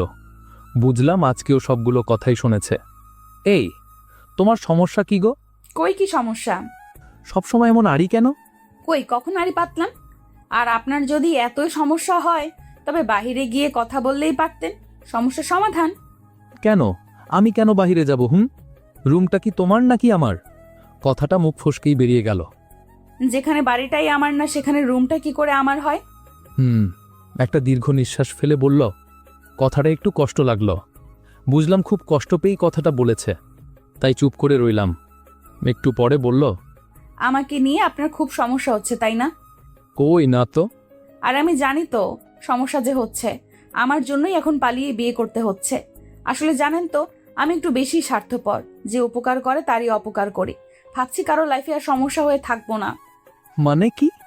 কি করবে তুমি? চলে যাব। কোথায় চলে যাবে তুমি? যেখানে যাওয়ার। কোথাও যাওয়ার আছে নাকি তেমন কেউ? আছে। আপনার থাকলে আমার থাকতে পারে না? না, পারে না। কেন পারে না? আমার লাইফ যাকে খুশি একসেপ্ট করব, যাকে খুশি ডিলিট, এতে আপনি বলার কে? আমি বলার সব, কারণ যতদিন আমার বাড়ি থাকবে আমার কথাই চলবে, বুঝলে? আপনার কথাই আর চলতে চাই না বলেই কাল সকালে আপনার আগে বাড়িটা ছাড়বো আমি। বলেই রেগে আমার রুম থেকে চলে গেল। পরে আর একটুও ঘুমাইনি। সারাক্ষণ ভাবলাম কি বলে ফেললাম আমি। এখন যদি সত্যিই কাদুরি বাড়ি ছেড়ে চলে যায়, কোথায় যাবে ও? আমিও একটা অকৃতজ্ঞ বেঈমান। না হলে কেউ উপকার করে তা বারবার স্মরণ করিয়ে দেয়। ধুর, কিছুই ভালো লাগছে না। ভাবতে ভাবতে ফজরের আজান হয়ে গেল। নামাজ পড়েই আবারও ঘুমিয়ে পড়লাম। সকাল 8টায় উঠে রেডি হয়ে বেরিয়ে পড়লাম। ততক্ষণে ভুলেই গেছিলাম যে কাদুরি যে বাড়ি ছেড়ে চলে যাবে বলেছে। পরে সুলতানার জন্য আগের দিনের মতো অপেক্ষা করতে করতে বিকেল হয়ে গেল। আজও এলো না। মনটাই ভেঙে গেল। সুলতানার উপর রাগ হচ্ছিল খুব। ও নিজেও আসছে না, আর ওর জন্য কাদুরিকেও সারা জীবনের মতো নিজের করতে পারছি না। আবার কল করলে বলে দিব আমি আর তোমাকে বিয়ে করতে পারবো না। বলেই বাড়ির পথে হাঁটছিলাম, তখন সুলতানার কল। রিসিভ করে রাগ দেখাবো কি, এর আগে ওই কান্না করছিল। কি হলো, কান্না কেন? সরি বাবু। সরি কেন? পারলাম না শেষ রক্ষা করতে। মানে? মানে রাতে কথা বলার সময় মা শুনে নিয়েছে, তাই শুক্রবার যে বিয়েটা হওয়ার কথা ছিল তা আজকেই হয়ে গেছে। হয়তো আজকেই তোমার সাথে আমার শেষ কথা। ভালো থেকো তুমি। সুলতানা কল কেটে দিল। সুলতানার কথা শুনে কষ্টে বুকটা ফেটে যাচ্ছে। এতদিনের সম্পর্ক আমাদের, ওরে নিয়ে কত স্বপ্ন দেখছি, আর শেষে কিনা ও আমাকে এইভাবে ছেড়ে চলে যাবে ভাবতেই পারিনি। বুকের ব্যথায় চোখের কোণে দুফোঁটা অশ্রু গড়িয়ে পড়ল। হাত পা কেমন ঠান্ডা হয়ে আসছে, একদমই চলছে না। ওইখানেই মাথা দিয়ে বসে পড়লাম আমি। পরক্ষণে কাদুরির কথা মনে পড়তেই কেন জানি একটুও কষ্ট হচ্ছিল না, কেমন জানি মুক্তি মুক্তি লাগছিল। মনে হচ্ছিল আজকে বুকের উপর থেকে একটা চাপ উঠে গেছে। আজকে আমি আর দুটানায় নেই। আল্লাহ হয়তো যা করে তা ভালোই করে। কাদুরি হয়তো আমার জন্য ঠিক, তাই তো সুলতানা নিজে থেকেই সাইড হয়ে গেছে। তাড়াতাড়ি মার্কেটে গেলাম, একটা বেনারসি শাড়ি, বউ সাজতে যা যা লাগে সব কিনলাম, সাথে কিছু ফুল।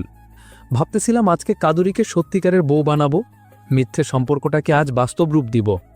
ভাবছি আর হাঁটছি, তখনই হঠাৎ মনে পড়ল কাদুরি যে বলেছিল আপনার আগেই আমি বাড়িটা ছাড়ব। মনে একটা অজানা ভয় কাজ করছিল, যদি সত্যিই ও বাড়ি ছেড়ে চলে যায়। সুলতানাকে হারিয়েছি, কাদুরিকে হারাতে পারবো না। হাঁটাটা বিরক্ত লাগছিল, তাই দৌড়াতে শুরু করলাম। বাসায় পৌঁছে দরজা নক করতেই রূপা এসে দরজাটা খুলল। বুকটা মুচড়ে দিয়ে উঠল। অন্যদিন কাদুরি দরজা খুলত। সবকিছু হাত থেকে মেঝেতে ফেলে দিয়ে সারা বাড়ি কাদুরিকে খুঁজতে লাগলাম, কিন্তু কোথাও পেলাম না। মন খারাপ করে নিজের রুমে দরজা আটকে বসে আছি, আর বসে বসে কাদুরির সাথে কাটানো মুহূর্তগুলো ভাবছি। কোথায় খুঁজব এখন আমি? সকালেই খুঁজতে বের হব। যতদিন খুঁজে না পাবো ততদিন বাসায় ফিরব না। ঘড়িতে তাকিয়ে দেখি রাত 12টা। হঠাৎ দরজায় নক করার শব্দ। ভাবছিলাম রূপা হয়তো খাবার খাওয়ার জন্য ডাকছে, তাই আর দরজা খুললাম না, বসেই আছি। তখনই ফোনে একটা মেসেজ আসলো। কি ব্যাপার, নতুন বউকে কি সারা রাত বাহিরেই দাঁড় করিয়ে রাখবে নাকি? মেসেজটা দেখেই দৌড়ে গিয়ে দরজা খুললাম। দেখি কেউ নাই। ভাবলাম হয়তো মনের ভুল। একটু পর আরেকটা মেসেজ। আজকের রাতটা চাঁদের সাথে স্মরণীয় করে রাখতে চাই, তাই ছাদে অপেক্ষা করছি। তাড়াতাড়ি ছাদে গেলাম। গিয়ে দেখি সত্যি একটা নতুন বউ দাঁড়িয়ে আছে। চাঁদের আলোয় অপরূপ রাখছিল ওই দিন। ওই দিনই প্রথম অনুভব করতেছিলাম কাদুরি আমার ঘরে একটা লাল পরী, যাকে এতদিন কাছে পেয়েও বুঝিনি। তাই আর অপেক্ষা না করে জড়িয়ে ধরলাম। এই ছাড়ো বলছি, একদম ধরবে না। কেন কেন ধরবো না? আমার বউকে আমি ধরবো, তাতে তোমার কি? ইস গো, বিয়ে করলে কখন? এই যে এখন। আমি এই মনের বিয়ে মানি না। আমাদের ধর্ম মোতাবেক বিয়ে হলেই তুমি আমার স্বামী, না হলে 100 হাত দূরে থাকো। আর তোমার সুলতানা কই? বেচারির বিয়ে হয়েছে। বেঈমান, সেই জন্যই কি আমার জন্য এত ভালোবাসা জেগেছে আজ? আরে না গো, যার সাথে বিধাতা ভাগ্য লিখেছে সেই তো বউ নাকি। হইছে হইছে, আর বোঝাতে হবে না। শুক্রবার পর্যন্ত আমায় টাচ করবে না। কেন? কারণ মা বলেছে শুক্রবারে আমাদের দুজনকে গ্রামে নিয়ে গিয়ে আনুষ্ঠানিকভাবে বিয়ে দিবে।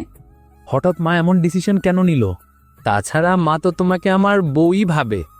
ভাবতো, কিন্তু সকালে যখন আমি বাড়ি থেকে চলে যেতে নিচ্ছিলাম তখন মা দেখে ফেলেছে, আর তখন আমায় যেতে দিতে চায়নি।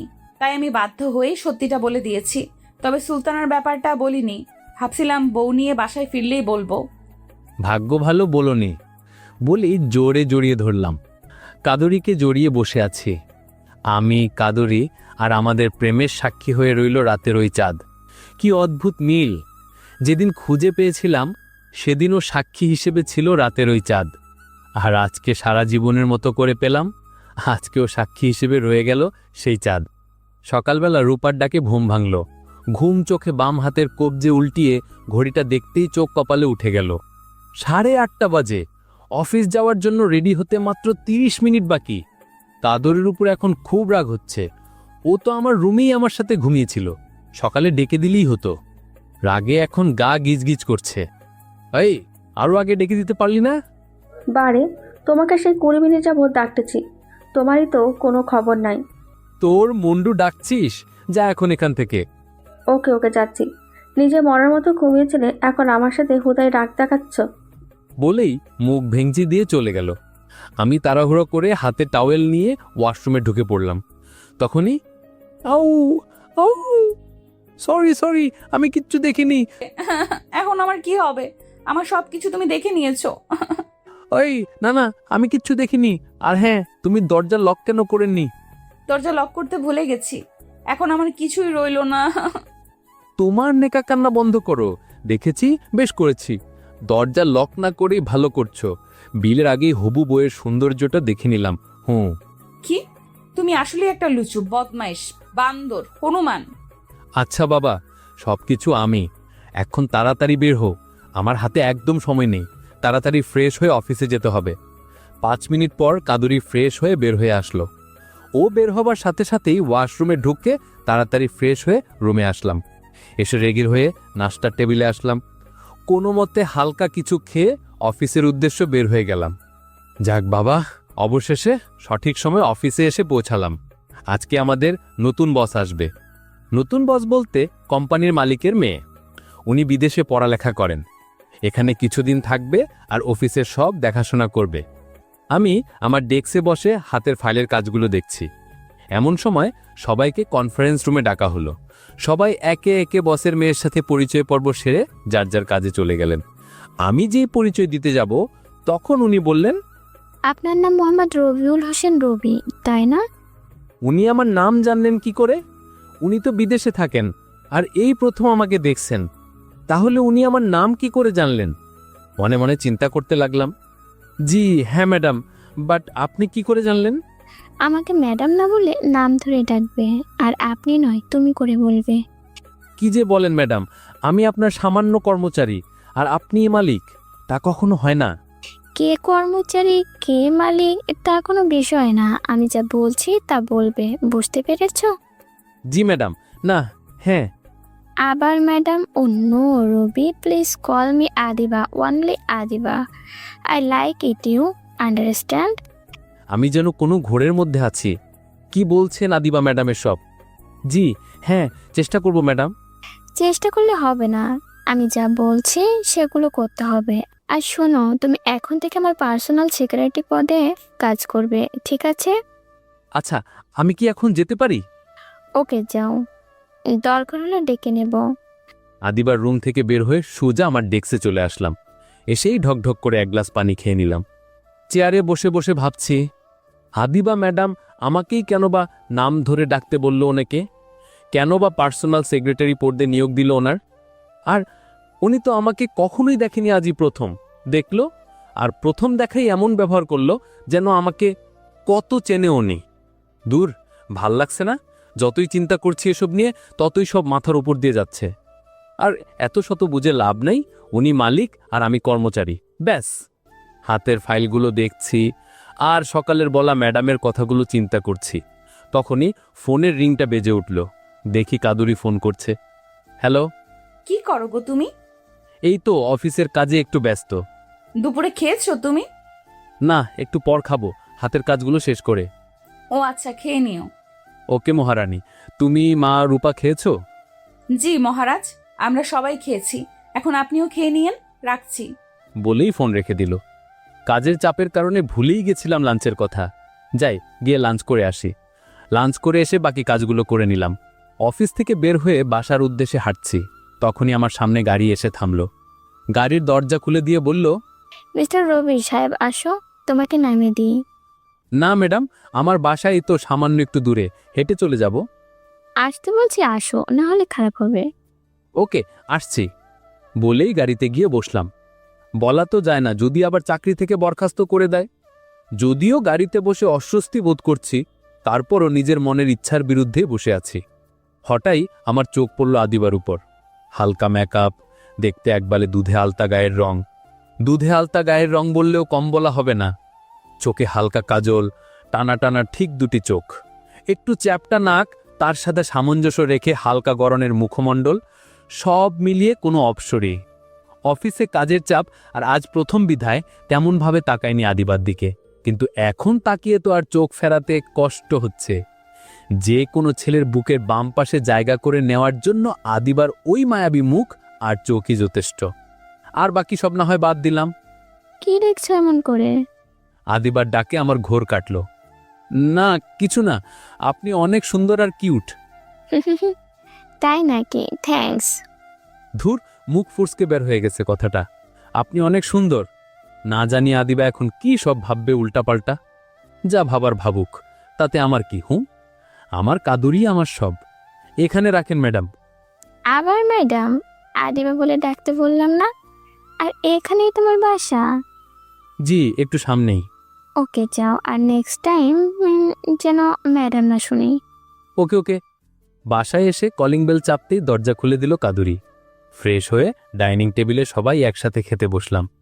খাওয়া দাওয়া সেরে আমি, মা, রূপা বসে একটু গল্প করছি আর কাদুরি সার্ভ করছে। পরে সবাই মিলে একটু টিভি দেখলাম। আমার ঘুম পাচ্ছিল, তাই রুমের দিকে আসতেই মা বলল, ছি রবি, আমার তোকে নিজে ছেড়ে বলতে কষ্ট হচ্ছে। মায়ের কথা শুনে রীতিমতো শর্টকট খেলাম। কি বলছে মা সব? কি বললো মা? আমি আবার কি করছি? জানিস না কি করছিস তুই? আমাকে কাদুরির ব্যাপারে সত্যটা কিভাবে না বলে থাকতে পারলি? ইয়ে মানে মা, কাদুরি যদি কালকে সত্যটা না বলতো তাহলে তো আমি জানতামই না। আমি আরো তোর বউ ভেবে কাদুরিকে তোর সাথে থাকতে তোর রুমে জোর করে পাঠিয়েছি। ছি, এখন তো আমার নিজেরও লজ্জা লাগছে। মায়ের কথা শুনে আমিও লজ্জা পেলাম। কাদুরির দিকে তাকিয়ে দেখি ও লজ্জা পেয়েছে। লজ্জা মাখা মুখ নিয়ে নিচের দিকে তাকিয়ে রয়েছে। আর রূপা মিটিমিটি হাসছে মায়ের কথা শুনে আর আমাদেরকে দেখে।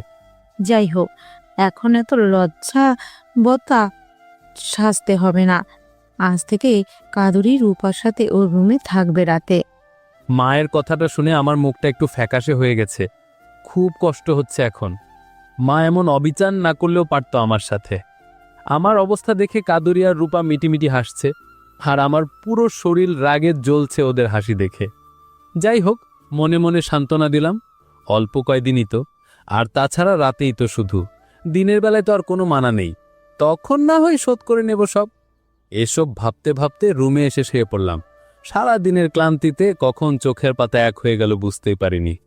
সকালবেলা কাদুরি আমার রুমে এসে আমাকে ডাকতেই দেখে আমার ফোনে রিং হচ্ছে। কাদুরি ফোনটা রিসিভ করতেই অপর প্রান্ত থেকে যা শুনল সেটা শোনার জন্য কাদুরি মোটেও প্রস্তুত ছিল না। সকালে রূপার ডাকে ঘুম ভাঙল। ঘুম থেকে উঠে ফ্রেশ হয়ে রেডি হয়ে ডাইনিং টেবিলে আসলাম। সবাই মিলে নাস্তা করলাম, কিন্তু কাদুরি রেখে দেখলাম না কোথাও। আমি নাস্তা করতেছি আর চোখে কাদুরিকে খুঁজতেছি, কিন্তু কোথাও দেখতে পেলাম না। ব্যাপারটা একটু ভাবালো আমায়। মেয়েটা কোথায় গেল, কোথায় দেখতে পেলাম না সকাল থেকে। মনে মনে চিন্তায় পড়ে গেলাম। রুমে এসেই রূপাকে ডাক দিলাম, কিরে কাদুরি কোথায় রে রূপা? আছে হয়তো কোথায়। সকালে থেকে তো কোথাও দেখতে পেলাম না, কোথাও গেছে কাদুরি? না ভাইয়া, কোথাও যায়নি। আর আমি সকালে দেখলাম ভাবির মন খারাপ। তোদের মাঝে কি ঝগড়া হয়েছে? আরে না, রাতের খাবার পর থেকে তো আমি ওকে আর দেখি নাই। ঝগড়া হবে কিভাবে? সকাল সকাল আবার ওর কি হলো? আমি কি জানি, হবে হয়তো ছাদে বা অন্য কোথাও। ঘড়িতে তাকিয়ে দেখি অফিসের টাইম হয়ে গেছে, তাই আর দেরি না করে অফিসের উদ্দেশ্যে বের হয়ে গেলাম বাসা থেকে। রাস্তায় হাঁটতেছি আনমনে আর ভাবতেছি, সকাল সকাল আবার কি হলো কাদুরির? কোথাও দেখতে পেলাম না। দূর, ভালো লাগছে না কিছু। প্রতিদিন কাদুরির হাসি মুখ দেখেই অফিসে আসি, আজ কোথাও দেখলাম না। মনটা ভীষণ খারাপ লাগছে। এসব ভাবতে ভাবতে অফিসে পৌঁছে গেলাম। নিজের ডেস্কে গিয়ে বসলাম, প্রজেক্টের ফাইলগুলো দেখছি। তখনই পিয়ন এসে বলল বড় সাহেবের রুমে যেতে আমাকে ডাকছে। পিয়নেকে বলে আমি বড় সাহেবের রুমে গেলাম। গুড মর্নিং, আসতে পারে স্যার? প্লিজ রবি সাহেব আসুন, বসুন। ধন্যবাদ স্যার। চেয়ার টেনে বসতে বসতে, রবি সাহেব, আপনাকে একটা প্রজেক্টের কাজগুলো দিলাম, তা কত দূরে গেল? জি স্যার, অনেকটা শেষের পথে, আর বেশি সময় লাগবে না প্রজেক্টটা শেষ করতে। আপনার ওপর আমার দৃঢ় বিশ্বাস আছে। আমার কাজটা খুব শীঘ্রই শেষ করে আমাকে জানাবেন। বিদেশি এমপ্লয়ীদের আমার কথা হয়েছে, ওনারা আগামী 25 তারিখ আমাদের সাথে মিটিং রেখেছেন। ইনশাল্লাহ তার আগেই শেষ হবে স্যার। আচ্ছা, আপনি এখন আসুন। স্যারের সাথে কথা বলে যেই রুমের দরজা খুলে বের হব তখনই আউ আউ, সরি ম্যাডাম, আমি দেখতে পাইনি। ইটস ওকে, আই ম্যাডাম নয়। কোথাও ব্যথা পাননি তো? আমি ঠিক আছি রবি। বলেই আব্বু, তোমার সাথে আমার কিছু কথা আছে, আনোয়ার স্যারকে উদ্দেশ্য করে বলল। আমি যেই বের হতে নিব তখন বলল, রবি তুমিও থাকো, আব্বুর সাথে কথাগুলো তোমাকে নিয়ে। আদিবার কথাটা শুনে আমার গলা শুকিয়ে কাঠ হয়ে গেল। এসি রুমে আছি, তারপরও আমি ঘেমে একাকার। মনে মনে বললাম, আমি কি করলাম আবার? আদিবার না জানি আমার উল্টাপাল্টা কী সব বলে আমার চাকরিটাই নিয়ে নেয়। আল্লাহ বাঁচাও আমাকে। আমার চিন্তিত মুখ দেখে আদিবা বলল, কি রবি, আব্বুকে সব বলে দিব? আদিবার মুখে একথা শুনে আমার তো প্রাণ যায় যায় অবস্থা। আদিবা আমার অবস্থা দেখে মুচকি মুচকি হাসছে, আর আমার এদিকে জানটাই দের হয়ে যাচ্ছে। এই বুঝি চাকরিটা গেল। মামনি, তুমি যে কি বলবে বলেছিলে? হ্যাঁ আব্বু, আব্বু আমার রবিকে অনেক পছন্দ হয়। হায় হায়, এই মেয়ে বলে কি এসব? পাগল হলো বুঝি? আমার তো এখন আরো অবস্থা খারাপের দিকে যাচ্ছে। না জানি এখন আবার বড় স্যারকে কি বলে, কে জানে। চিন্তায় গলা কাঠ হয়ে আসছে গভীরভাবে। তাই মামনি, আমার এত স্টাফদের মাঝে তোমার রবিকেই পছন্দ হলো? ইস, রবি সত্যি ভাগ্য ভালো, আমার সুইটহার্ট মা আদিবা রবিকে পছন্দ করেছে। এসব কি হচ্ছে এখানে? সব যেন আমার মাথার ওপর দিয়ে যাচ্ছে। কিছুই বুঝতে পারছি না আমি। বাপ মেয়ে কি একসাথেই পাগল হলো নাকি? নাকি কোনো চক্রান্ত চালাচ্ছে আমাকে নিয়ে? হ্যাঁ আব্বু, রবিকে আমার খুব পছন্দ হয়েছে। রবি আসলেই খুব সহজ সরল আর যথেষ্ট স্মার্ট, সাথে একটু বোকাও। তাই আমার ওরে খুব পছন্দ হয়েছে। আচ্ছা আচ্ছা, খুব ভালো। আব্বু, আমি রবির সাথে আলাপ আলোচনা করে তোমাকে ডেট জানাবো। আর আমি রবিকে নিয়ে আমার সাথে যখন তখন কিন্তু বের হয়ে যাব। আচ্ছা মামনি, তোমার যা মন চাই তা করো। আমার লক্ষ্মী আব্বুটা। আদিবা আমার হাতটা ধরে বড় সাহেবের রুম থেকে বের হয়ে গেল। আমি খুব অবাক হয়ে গেলাম। আমার সাথে ব্যাপারগুলো কি হচ্ছে একটু বুঝতে চেষ্টা করতেছি, বাট মাথায় কিছুই কাজ করছে না। সব মাথার ওপর দিয়েই যাচ্ছে। এই রবি, চলো কোথায়? একটু বাইরে যাব। ঘড়িতে তাকিয়ে দেখি 11:30 বাজে। আমি এখন যেতে পারবো না, হাতে কিছু প্রজেক্টের কাজ আছে, সেগুলো শেষ করার পর যাব। কি? আমার যে তোমার কাজ বড়? জি, আগে কাজ, তারপর তুমি। ওকে, দেখাচ্ছি তোমার কাজ। আমি এখনই আব্বুর কাছে যাচ্ছি। এত রাগ করো না আদিবা। আর প্রজেক্টের কাজটা 3 দিনের মধ্যে কমপ্লিট করতে না পারলে কোম্পানির অনেক বড় লস হয়ে যাবে। ওকে, আমার নাম ধরে ডাকা আর তুমি করে বলার জন্য তোমার লাঞ্চ টাইম পর্যন্ত সময় দিলাম। তবে লাঞ্চ আমরা বাইরে গিয়ে করব, কেমন? আচ্ছা ঠিক আছে। যাক বাবা, মনে হলো প্রাণটা থাকলো। মেয়েটার মাথার তার ছিঁড়া নাকি, কে জানে, হবে হয়তো। কি সব কথা বলছে এসব? আবার বড় স্যারও মেয়েটার শখ কথার সাথে সাড়া দিচ্ছে। বাপ মেয়ে দুজনই একটু পাগলা নাকি? দূর, আমার এত বেশি বুঝে কিছু যায় আসে না। এখন প্রজেক্টের কাজে মন দেই। কিছু সময় প্রজেক্টের কাজ করার পর আদিবা এসে আমার ডেস্কে হাজির। দেখি রাগী লুক নিয়ে দাঁড়িয়ে আছে। ঘড়িতে তাকিয়ে দেখি প্রায় 2টা ছুঁই ছুঁই। কি ব্যাপার রবি, পিয়নকে পাঠালাম কয়বার তোমার কাছে? ওহ সরি, কাজটা শেষ করতে একটু লেট হয়ে গেছে। ওকে, বুঝেছি। এখন চলো, খুব খিদে পেয়েছে। ওকে চলো বলেই আমি আর আদিবা অফিস থেকে বের হয়ে গাড়িতে বসলাম। তারপর মতিঝিলের হীরাঝিল হোটেলে আসলাম। এসে দুজনে লাঞ্চ করলাম। লাঞ্চ করার পর কাদুরির কথা খুব মনে পড়ল। প্রতিদিন মেয়েটি আমাকে লাঞ্চের সময় ফোন করে জিজ্ঞেস করত লাঞ্চ করছি কিনা, কিন্তু আজ একবারও ফোন করেনি বা কোনো এসএমএসও করেনি। তাই কাদুরিকে ফোন দিলাম, কিন্তু ওর ফোন বন্ধ। অনেকবার ট্রাই করলাম, বারবার যান্ত্রিক নামক মহিলাটি ও বারবার সুইচ অফ বলছে। মনটাই খারাপ হয়ে গেল। মনে মনে চিন্তা করতে লাগলাম, কি হলো আবার কাদুরির হঠাৎ?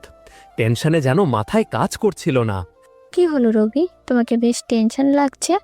আদিবার ডাকে ঘোর কাটল। না কিছু না, চলো অফিসে।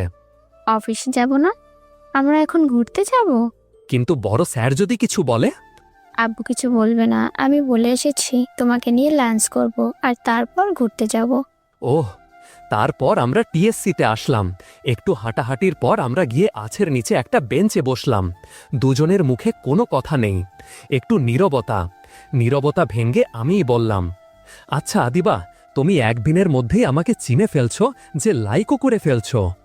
একদিন না, আমি অনেক আগে থেকেই তোমাকে চিনি আর তখন থেকেই তোমাকে লাইক করি আর ভালোবাসি। আদিবার মুখে ভালোবাসি কথাটি শুনে আমার বুকের ভিতরে মোচড় দিয়ে উঠল। বড় লোকের মেয়ে বলে কথা, আপসে ভালোবাসা না পেলে জোর করে টাকা দিয়ে হলেও কিনে নিবে। এদের কাছে সব কিছুই সাধ্য হয়ে যায়। না, আমি কাদুরি ছাড়া কাউকে ভালোবাসব না। আমার জীবনে শুধু এখন কাদুরি আর কাদুরি। সুলতানা চলে যাওয়ার পর আমার জীবনের সবটা জুড়ে এখন শুধু কাদুরি আর কাদুরি। এখানে আর অন্য কাউকে জায়গা দিব না, এবার সে যেই হোক না কেন। কি আর ভালোবাসা? ভালোবাসা? আমি তোমাকে গত 2 বছর যাবৎ ভালোবাসি। কিছুই বুঝতেছি না কি বলছে আদিবা এসব। আমি ওদের অফিসে জয়েন্ট করলাম 1 বছর হলো, আর ও আমাকে গত 2 বছর যাবৎ পছন্দ করে, ভালোবাসে। এটা কি করে সম্ভব? যেন কোনো ঘোরের মাঝে আছি, সবটাই মাথার ওপর দিয়ে যাচ্ছে। কি তা করে সম্ভব?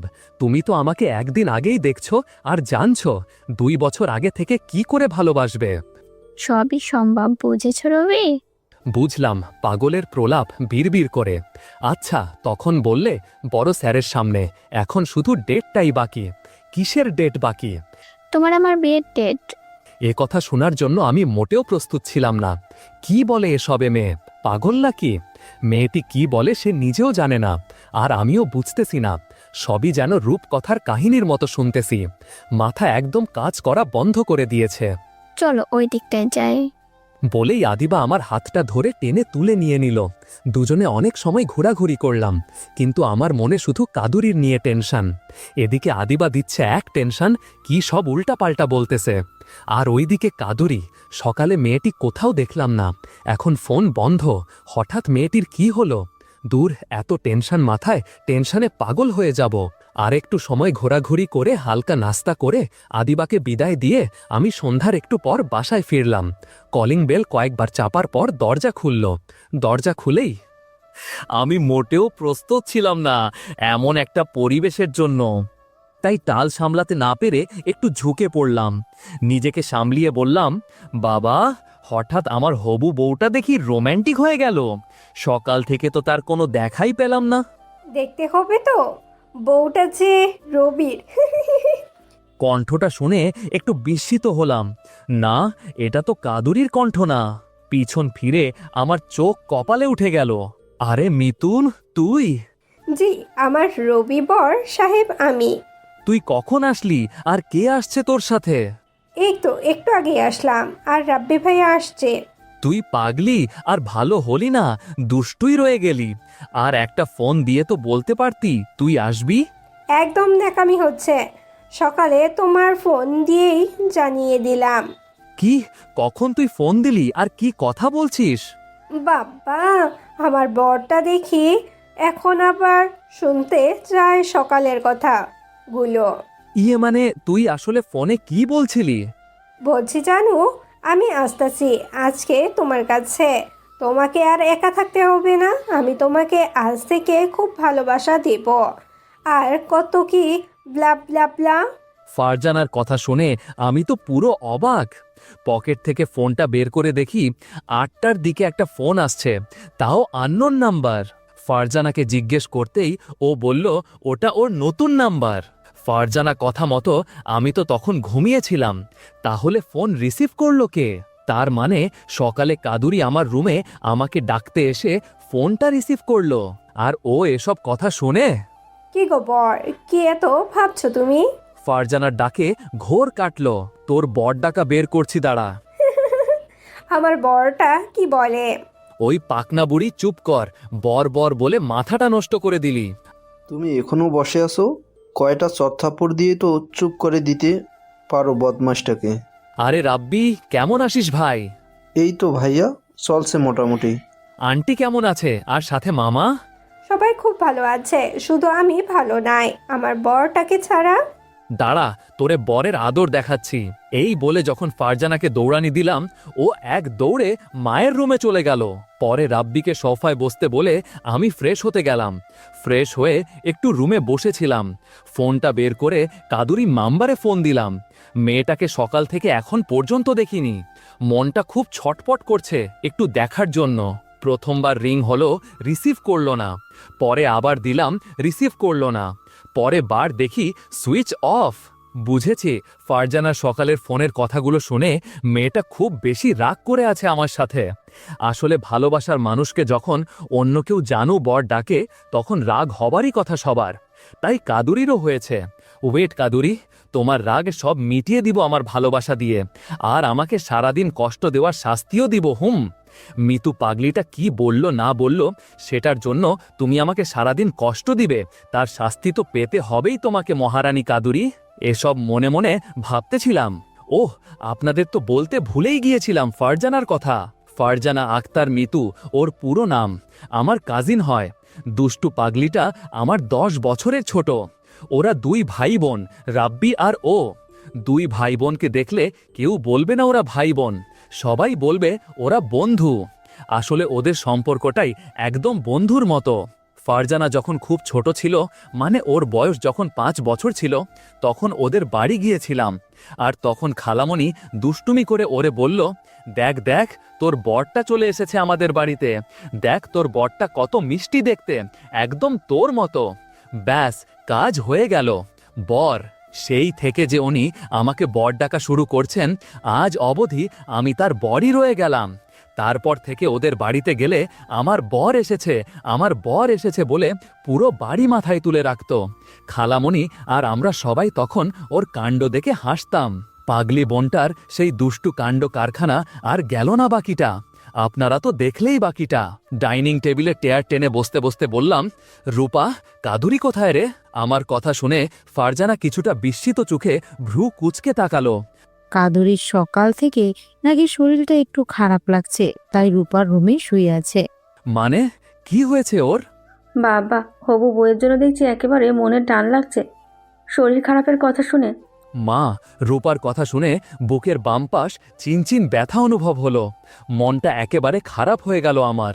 এই কাদুরিটা কে আবার? আমার বরের হবু বউ মানে? সে অনেক কথা, পরে বলবো তোকে। ওকে, বাট ওই সতীনের চুল না ছিঁড়লে আমার নাম ফারজানা না। যে আমার বরটারে টানাটানি করতেছে।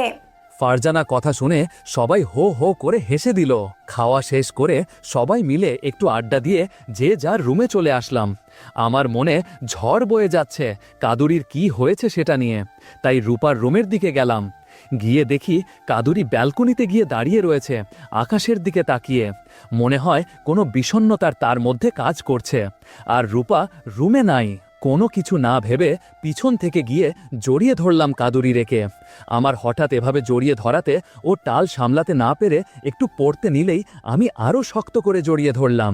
কাদুরি নিজেকে সামলিয়ে নিয়ে বলল, তুমি এখানে কেন, মুখটা মলিন করে? বারে, বউয়ের কাছে বুঝি আসা যাবে না? কে তোমার বউ? আমি কারো বউ না। তুমি আমার বউ, কুড়িয়ে পাওয়া বউ, বুঝেছ মহারানী?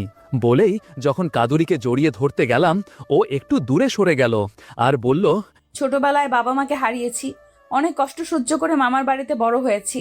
সাব্বির ভাই ছাড়া কেউ আমাকে কখনো ভালোবাসেনি। ভালোবাসা কি সেটা কোনোদিন আমার জীবনে আসেনি। তুমি যখন আমার দুর্ঘটনার পর আমাকে আশ্রয় দিয়েছো, তখন থেকে তোমাকে আমার ভালো লাগা কাজ করতো। তোমার প্রতি আমি আস্তে আস্তে দুর্বল হতে থাকি এবং ভালোবেসে ফেলি অনেক। কাদুরি কান্না করতে করতে কথাগুলো বলছিল। ওর কান্না দেখে আমার ভিতরে ধুমড়ে মুচড়ে যাচ্ছিল। কি বলবো বুঝতে পারছিলাম না। ওর মাথায় হাত দিয়ে বললাম, আরে পাগলি, আমিও তোমাকে অনেক বেশি ভালোবাসি। সুলতানা চলে যাওয়ার পর এখন আমার জীবনের সবটা জুড়ে শুধু তুমি, বুঝেছ?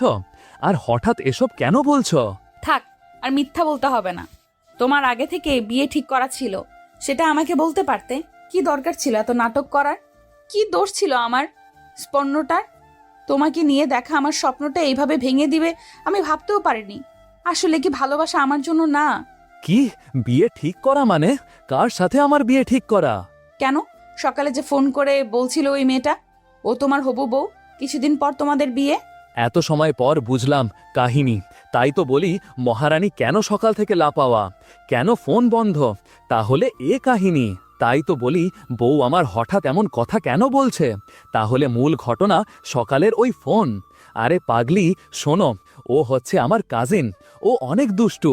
ও যখন ছোট ছিল তখন খালামণি দুষ্টুমি করে ওকে আমার বর বলেছিল। তখন থেকে ও আমাকে বর বলে মজা করে। আর আমি অন্য কারো বর হলে তোমার কি, মুখটা একটু অন্যদিকে করে? আমার কথা শুনে কাদুরির চোখে মুখে হাসির ঝলক দেখতে পেলাম। কত মায়াবী লাগছে এখন মেয়েটাকে দেখতে। কান্না মিশ্রিত মুখটা, ঠোঁটের কোণে হাসির রেখা টেনে।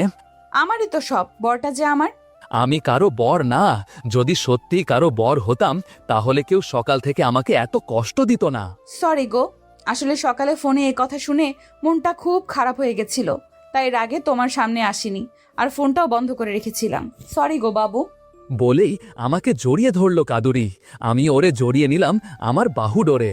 এই মা বলল, তোমার শরীর খারাপ, কি হয়েছে তোমার? কিছু হয়নি, একটু দুর্বল লাগছিল।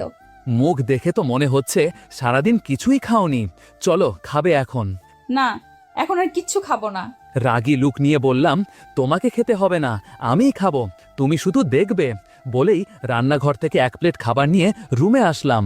কাদুরিকে নিজের হাতে খাইয়ে দিয়ে প্লেটটা রেখে আসলাম আর বললাম, এখন শরীর দুর্বলের ওষুধটা খেয়ে লক্ষ্মী মেয়ের মতো ঘুমিয়ে পড়ো। তুমি আমার পাশে বসো। বলেই আমাকে হেঁচকা টানে খাটের মধ্যে ফেলে দিল। তারপর আমার দিকে এগিয়ে আসতে আসতে বলল, তুমিই আমার সব ঔষধ, শুধু তুমি পাশে থাকলেই হবে। বলেই আমার বুকে মাথা রেখে শুয়ে পড়ল। কাদুরির গরম নিঃশ্বাস আমার গলা বুকে লাগছে। এই প্রথম কোনো মেয়ের স্পর্শ পাচ্ছি, তাও এতটা কাছ থেকে। আমার কেমন জানি সব মাতাল মাতাল লাগছে। কোনো এক অজানা নেশা আমাকে গ্রাস করে ফেলছে। নিজে আর কন্ট্রোল করতে পারলাম না। ভিতরে পুরুষত্ব নামক পশুটা জেগে উঠছে। তাই কাদুরির ইচ্ছার বিরুদ্ধেই কাদুরিকে জোর করেই কন্ট্রোল করে আমার বুকের মাঝে জড়িয়ে ধরে রাখলাম। আমার বুক দুক দুক করে কাঁপছিল।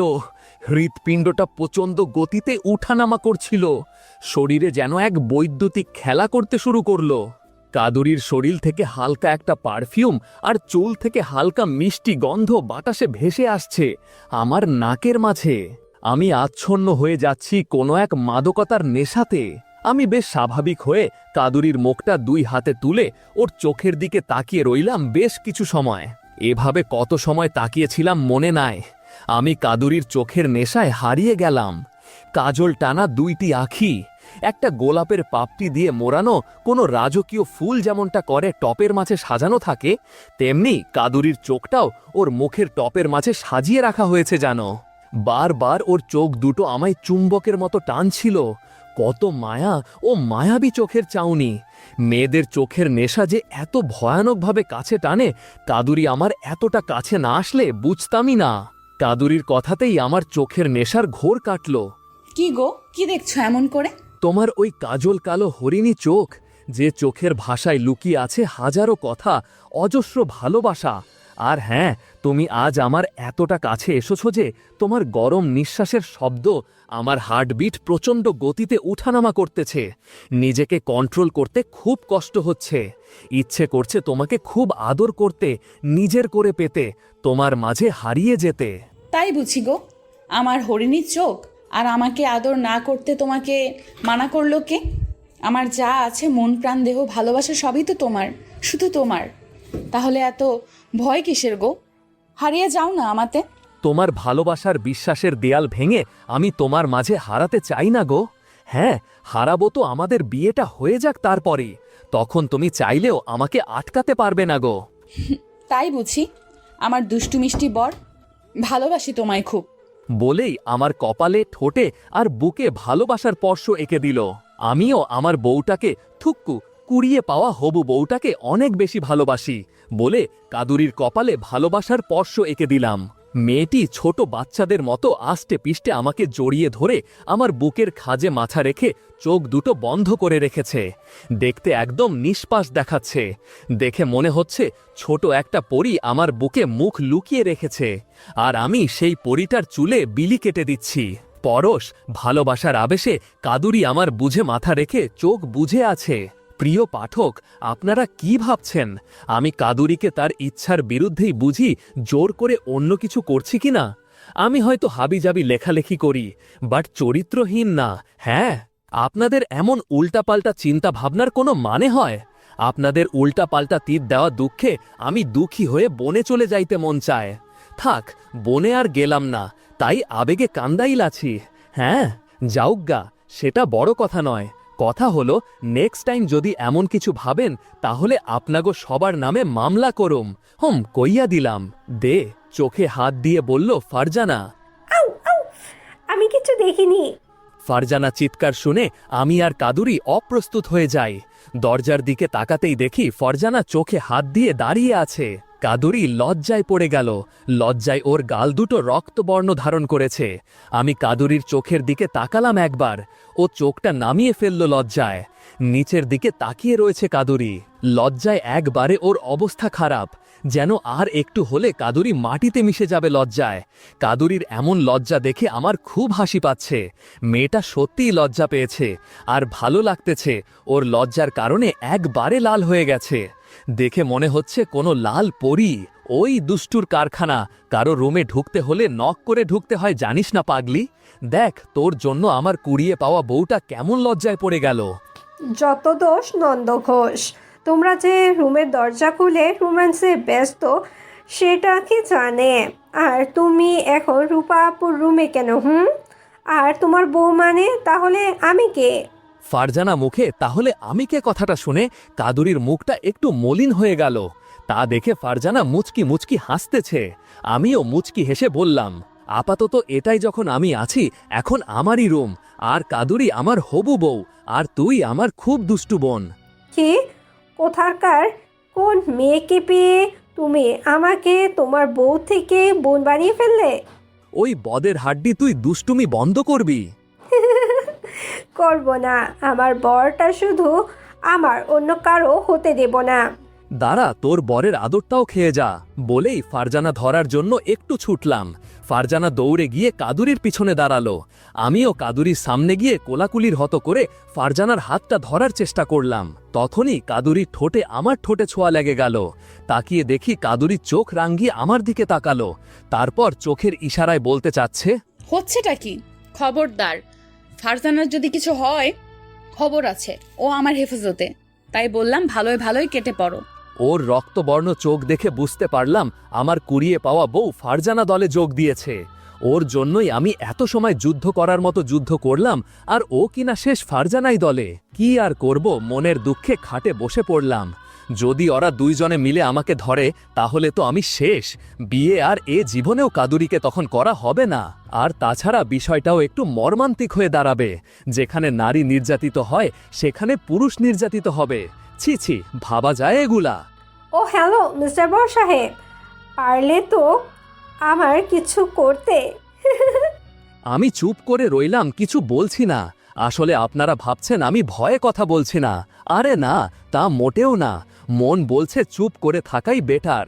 হ্যাঁ, আপনাদের এমন আজগুবি উল্টাপাল্টা চিন্তার কোনো মানে হয়? কি হলো, কথা বলছো না কেন? জানি বলবে না তো, কারণ আমার দলে আমার সতীনটাও আছে, থুক্কু এই মিষ্টি চেহারার আপুটাও আছে। ফারজানা কথা শুনে আমি কাদুরি হেসে উঠলাম। সাথে ফারজানা মুচকি মুচকি হাসছে। কাদুরি একটু রাগী লুক নিয়ে আমাকে বলল, তুমি তো দেখছি আস্ত একটা খচ্চর, বান্দর, হনুমান ও লুচু ছেলে। ঘরে এমন একটা কিউটের ডিব্বা বউ রেখে অন্য মেয়েকে বিয়ে করতে যাচ্ছ? ইয়ে মানে আসলে কি একটা বউ আর কত ভালো লাগবে বলো? ও পুরনো হয়ে গেছে দেখো, তাই নতুন বউ আনার চিন্তা ভাবনা চলতেছে। ব্যাপারটা বুঝো নাই? চোখ টিপনি দিয়ে। কি? আমাকে তুমি এই কথাটা বলতে পারলে বর? আমি পুরাতন হয়ে গেছি? তোরে কখন আবার পুরাতন বলছি? ওই পাগলি, আর তুই তো পুরাতনই। তোরে আমি 17 বছর যাবৎ ভালোবাসি, কিন্তু তোরা কেউ তো আমাকে একটুও ভালোবাসিস না। নিজেই নিজের মতো করে, তাই তো তোদের সাথে গল্প করার জন্য একটা বউ আনতে চাইলাম। এই যা। আহারে আমার বেচারা বর রে, আমিও তো তোমাকে এতগুলো ভালোবাসি। বলেই আমাকে জড়িয়ে ধরল। আমিও ওর মাথায় হালকা ঠুয়া দিয়ে বললাম, দুষ্টু পাগলি, বোনটারে একটুও ভালোবাসিস না? না না, অনেক বেশি ভালোবাসি। আমাদের দুষ্টুনি আর কথাগুলো শুনে কাদুরি হেসে দিল আর বলল, তাহলে ওই তোমার ফোনে বলা জানুটা? হ্যাঁ, এটাই সেই জানু পানু ময়না টিয়া সোনা বউ। ফারজানার দিকে তাকিয়ে দেখি লজ্জা পেয়েছে কথাটা শুনে। নিচের দিকে তাকিয়ে রইল আর বলল, তোর ভাইয়া কি সব বলতেছো ভাবির সামনে? আমার লজ্জা করে না বুঝি? আর ভাবি, আমি এই বাড়ির আসার পর থেকে তোমাকে দেখলাম না যে। হিহিহি, নিজের বেলায় 16 আনা, আমাকে বর বলে ডাকতে পারো, আর আমি একবার মাত্র বউ ডাকলাম, তাতেই লজ্জা করছে ওনার। শরীরটা খারাপ লাগছিল, তাই রুমেই ছিলাম, বের হতে চাইনি। শরীর খারাপ ছিল না অন্য কোনো কারণ? ইয়ে মানে তুমি যা ভাবছো সেরকম কিছু না। জানি। কাদুরি ফারজানা টুকটাক কথা বলছে আর দুষ্টুমি করছে। আমি হাতের ঘড়িটা দেখলাম, প্রায় 1টা ছুঁই ছুঁই। ওই তোমরা আড্ডা দাও, আমি আমার রুমে গেলাম। কেন যাবে গো বর? বউদের ছাড়া থাকতে পারবে তো? আমি ওর মাথায় ঠুয়া দিয়ে রুম থেকে বের হলাম। বের হয়েই যেই একটু দূরে চোখ পড়ল, তখনই আমার চোখ চড়ক গাছে উঠে গেল। যেটা দেখলাম সেটা দেখার জন্য মোটেও প্রস্তুত ছিলাম না।